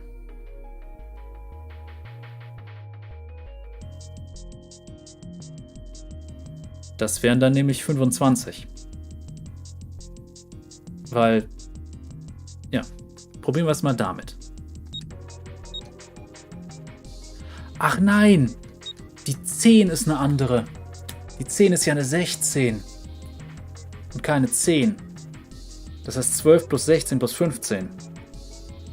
28. 43. Jetzt habe ich's. Sounds like metal is falling. Well, I guess that went well. Yeah! The door opened. Good job, Jumpy. Saturn keycard. This looks like a lowercase h, but the line through it is throwing me off. This is the symbol for Saturn. Remember, there was an elevator next to the main staircase. Wasn't there a mark like this on the card reader next to it? Oh yeah, I remember that. I guess that means that card ain't gonna help us get out of this room then. I'm not sure. Why don't we try it out? Ja, probieren kann man's ja mal. Yes! I think it's unlocked now. You did it, Jumpy. Let's get out of here. Yes! Let's go.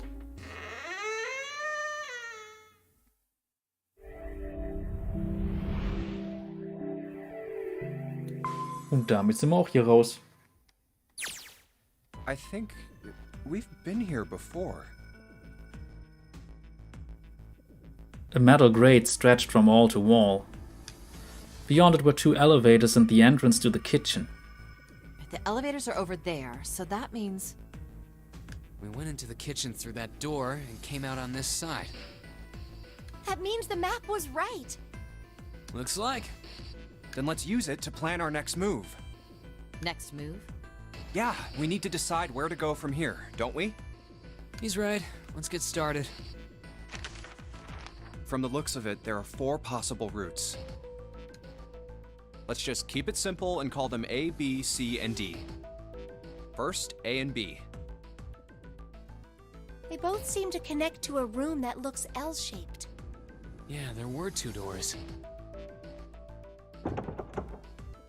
But they were both locked. We couldn't open them. Now, Route C. This goes all the way to the main staircase.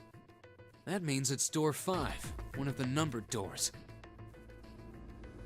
Then do you think we would meet up with the other 4 after this hallway? No, I don't think we will. Why not? Look, there by the stairs. See how the gate is opened? When we went into the kitchen, it was closed. But it's open now. What do you think that means? They opened it. Most likely. And if we take Route C, we're going backwards. That would be pointless. Then that means... All 4 looked at the map.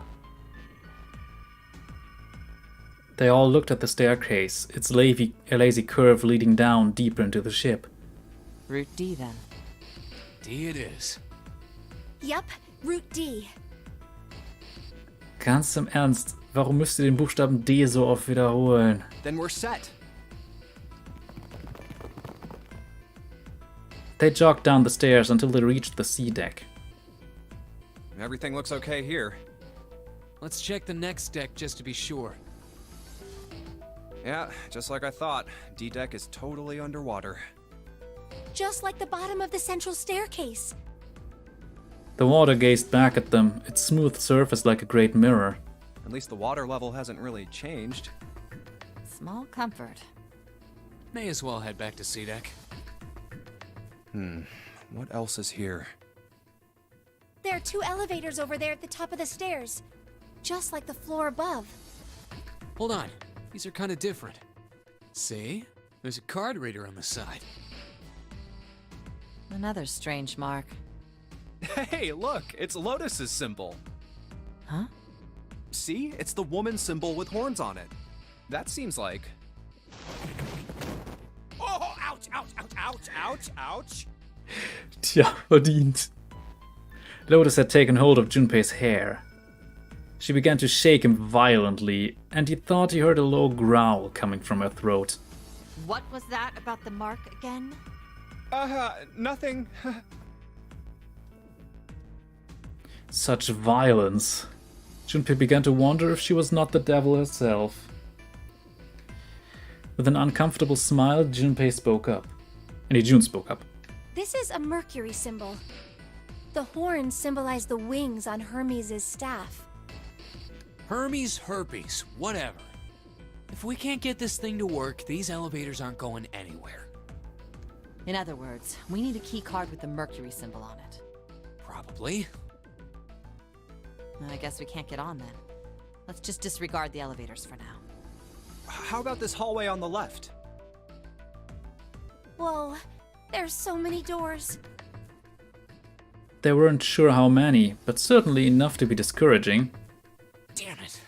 If we try and search all these, the sun's gonna go down before we've done half of them. I think the sun already set.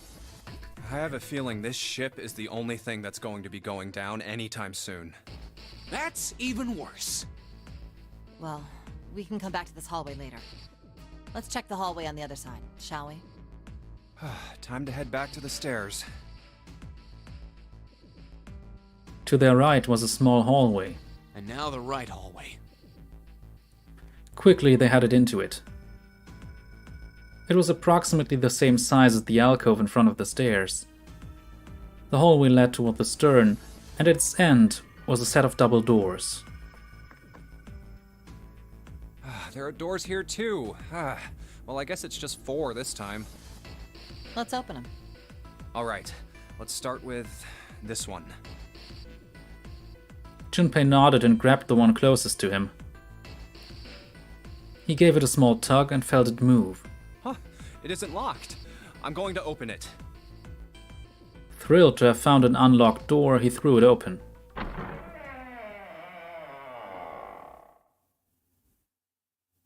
Junpei didn't know what to make of what he saw. What? Yep. Hier muss es ja auch wieder hingehen. He simply stood, unable to speak. The others simply stared, open-mouthed. After a few long moments, Santa managed to speak. What the hell is this? This place is huge. A massive room stretched out in front of them, more a cavern than a room. Its vastness was oppressive, and it bore down on the 4 companions. It was not empty, however. The entire room was filled with lines upon lines of beds. Oh, there are beds everywhere. They were simple things, little more than pipe and thin mattresses. Ich schaue jetzt mal kurz in die... Nee, wir sind noch nicht wieder am entsprechenden Punkt angekommen. Übrigens sehen wir jetzt hier im Flowchart, dass jetzt zum Beispiel bestimmte Schlüssel nicht mehr verfügbar sind. Und deshalb das hier verschlossen ist. Das heißt, ich werde vermutlich nächste Folge damit anfangen, dass wir anstatt hier weiterzumachen, erstmal hier die andere Richtung des Endes zeigen. Aber erstmal machen wir weiter, bis wir am richtigen Punkt ankommen. Is this a hospital? He had at least been able to put a name to the harsh scent that pervaded the room. It definitely has the smell. Could be. I see medicine cabinets and surgical tools. Hey, look there. The 4 doors at the end. 3 of them were emblazoned with the large single-digit numbers made up with thick red paint. The left door says 3. The second door is blank, but the third has a 7. And the rightmost door is 8. There's no doubt. They're numbered doors. Why is the second door blank? That seems kind of strange, don't you think? No point worrying about it right now. Let's see if these will open first. Yes, that sounds like a good plan. Junpei headed toward the doors, weaving his way between the beds. He started with door 3 on the left and moved to the right until he reached door 8.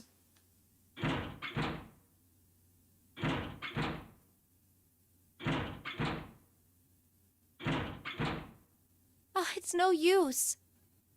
Well, of course.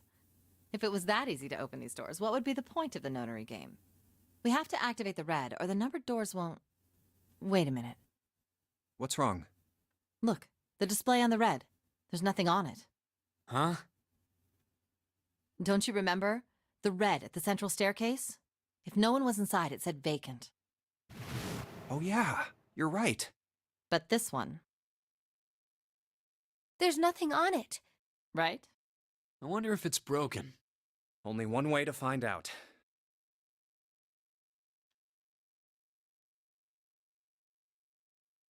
It's not responding. All four took turns placing their hands over the red, but it refused to respond. They pulled at the lever and still it did nothing.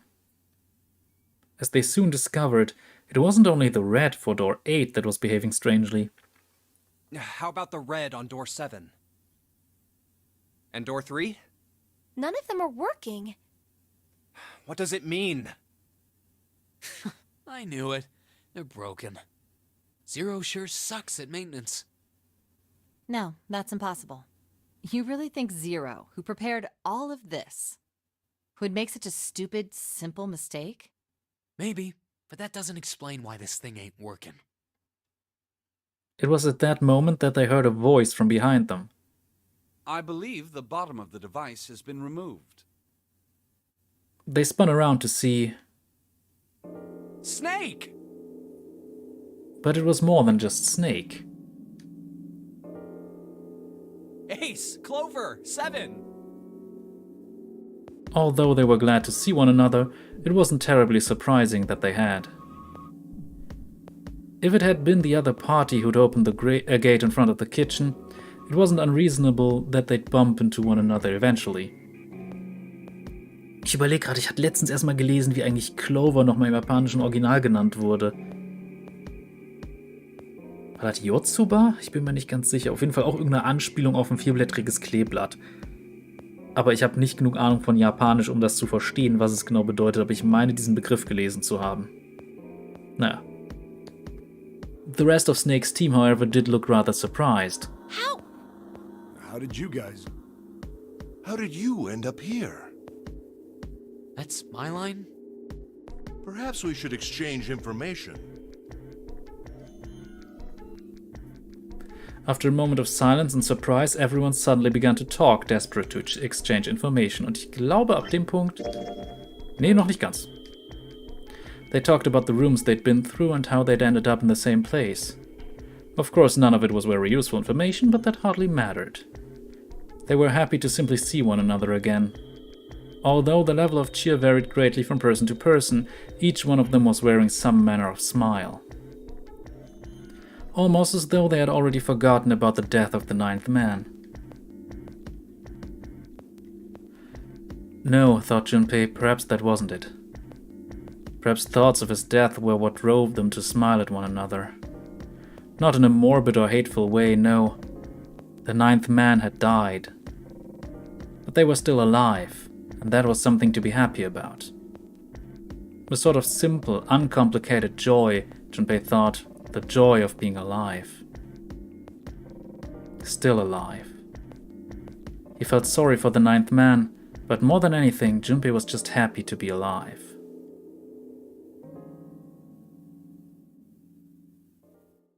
There you have it. Our half of the story. Immer noch nicht, okay. His part finished, Ace fell silent. For a moment, Junpei was silent in thought. Then he spoke. Okay, let me see if I got all this straight. When you guys got here, the bases for the Reds were already gone. And you looked all over this room, but you couldn't find anything. So you figured that there might be something in the hallway with all the doors. So you went and had a look? Yeah. And while you were looking around, you heard voices. Uh-huh. So you followed the voices and came back here. Indeed. And that was how we found you. Why don't we check those 3 reds again, just in case? You're right. Huh, there's a long, thin gap on the bottom. I think it's a slot for something, probably electronic. Well, this isn't good. If the red is inactive, we can't keep going. Well, what about that hallway over there? Isn't there anywhere else we can go? No, there isn't. There are plenty more hospital rooms, but nothing else. Hospital rooms. That's what's behind all those doors? Yes. There are a number of individual rooms in addition to this large one. There was a door at the end of the hallway, but it was locked. There was an astrological symbol engraved near the keyhole, however. I was able to get a good feel of it. I believe it was the symbol of Jupiter. Not again. Those goddamn things are everywhere. I wonder what they all mean. For a moment, everyone was silent, deep in thought. While we're asking what things mean, what's the deal with this room? I mean, I thought this was a cruise ship, but I can't imagine a cruise ship would have a hospital like this. Of all people, it was Seven who answered, and with calm confidence. Well, I figure it's probably a hospital ship. Chances are it's the Gigantic. The Gigantic?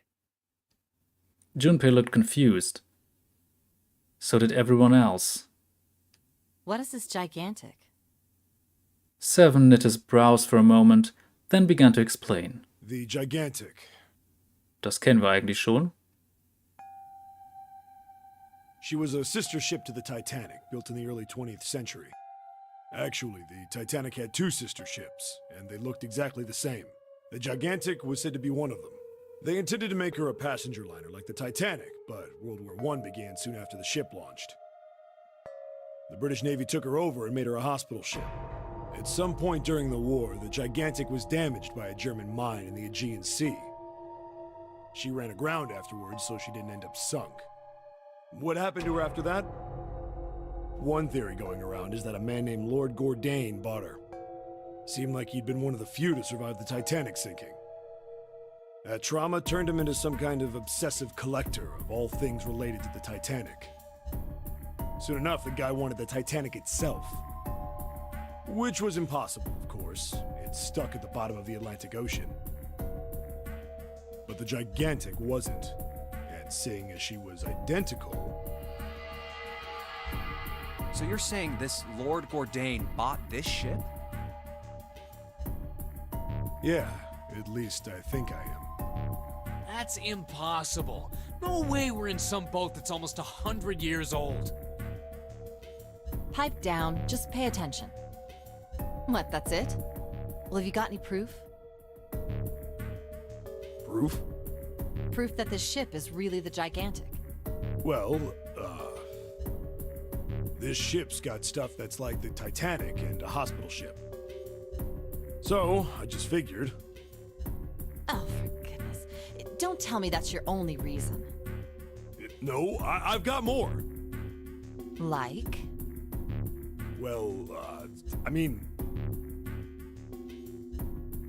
Seven looked around desperately, doing anything to avoid meeting Lotus's piercing stare. He scratched his head for a moment, then gave up. Finally, he opened his mouth.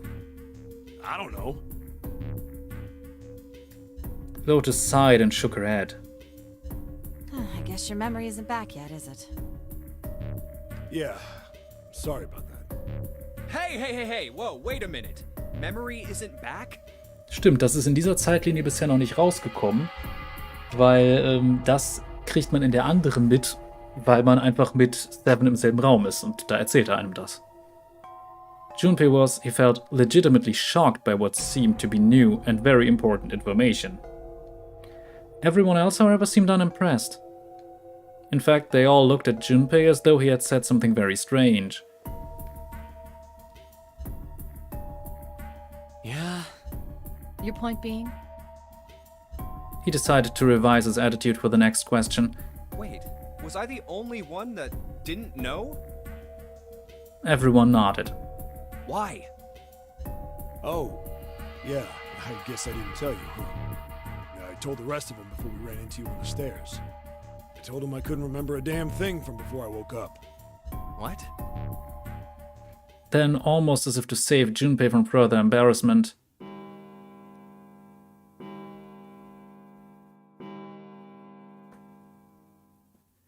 A bell began to ring from far away. Oh, a bell. It sounds like the clock in the main stairway. Junpei counted each chime carefully. 10, 11, 12. 12. It's midnight. Then we've still got 6 hours left, right? We don't have any time to screw around. Let's get going. We gotta find the missing parts for the Reds. What do you mean, find? How on earth do you propose we do that? We've looked everywhere in this room. That only leaves one place to look. One? Well, not just one.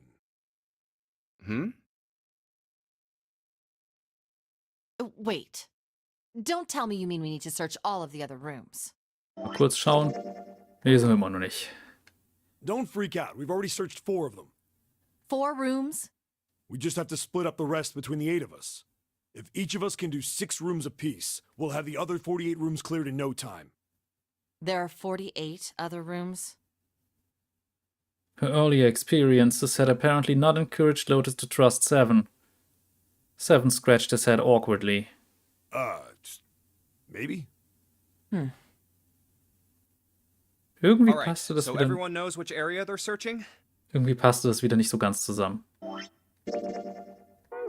Also ich schaue regelmäßig rein. Yeah. Yes! Junpei was chosen to search the rooms on the starboard side, moving from fore to aft. We'll all meet up when the clock goes off again. How about in that room with all the beds? Yeah. Sounds straightforward enough. I'll shout if I find any of the components we need. I hope we can find them within the time limit.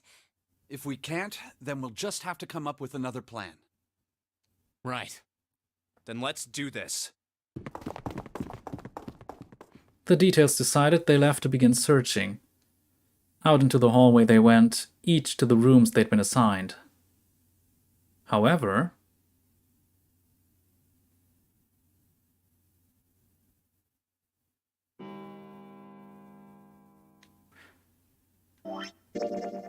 jetzt sind wir hier. Okay, passt. Wunderbar. Das heißt, nächstes Mal mache ich dann an diesem Punkt weiter. Was heißt, ich werde, um genau zu sein, hier hinspringen und das alternative Ende zeigen. Das passiert, wenn man eben nicht weiß, dass zum Beispiel Snake nicht der Getötete sein kann und was dann hier eventuell für ein anderes Ende passiert. Ich kann schon mal verraten, es wird nicht unbedingt gut ausgehen, aber das ist verständlich. Das ist immerhin eine Visual Novel, die sind häufig so. Und danach überlegen wir uns, wie wir uns dann hier entscheiden wollen. Aber das passiert heute nicht mehr. Ich mache hier erstmal einen Schnitt. Ich hoffe, es hat euch soweit Spaß gemacht. Und ja, wenn dem so ist und zum Beispiel auch Leute das im VOD schauen, es gibt ja ein paar, die schauen das tatsächlich im VOD nach, empfehle ich dann entsprechend hier ein Däumchen dazulassen und sowas. Das ist immer ganz gut, YouTube-Algorithmus technisch und so weiter. Und ja, dann sehen wir uns beim nächsten Mal wieder. Bis dann, Leute. Cheerio.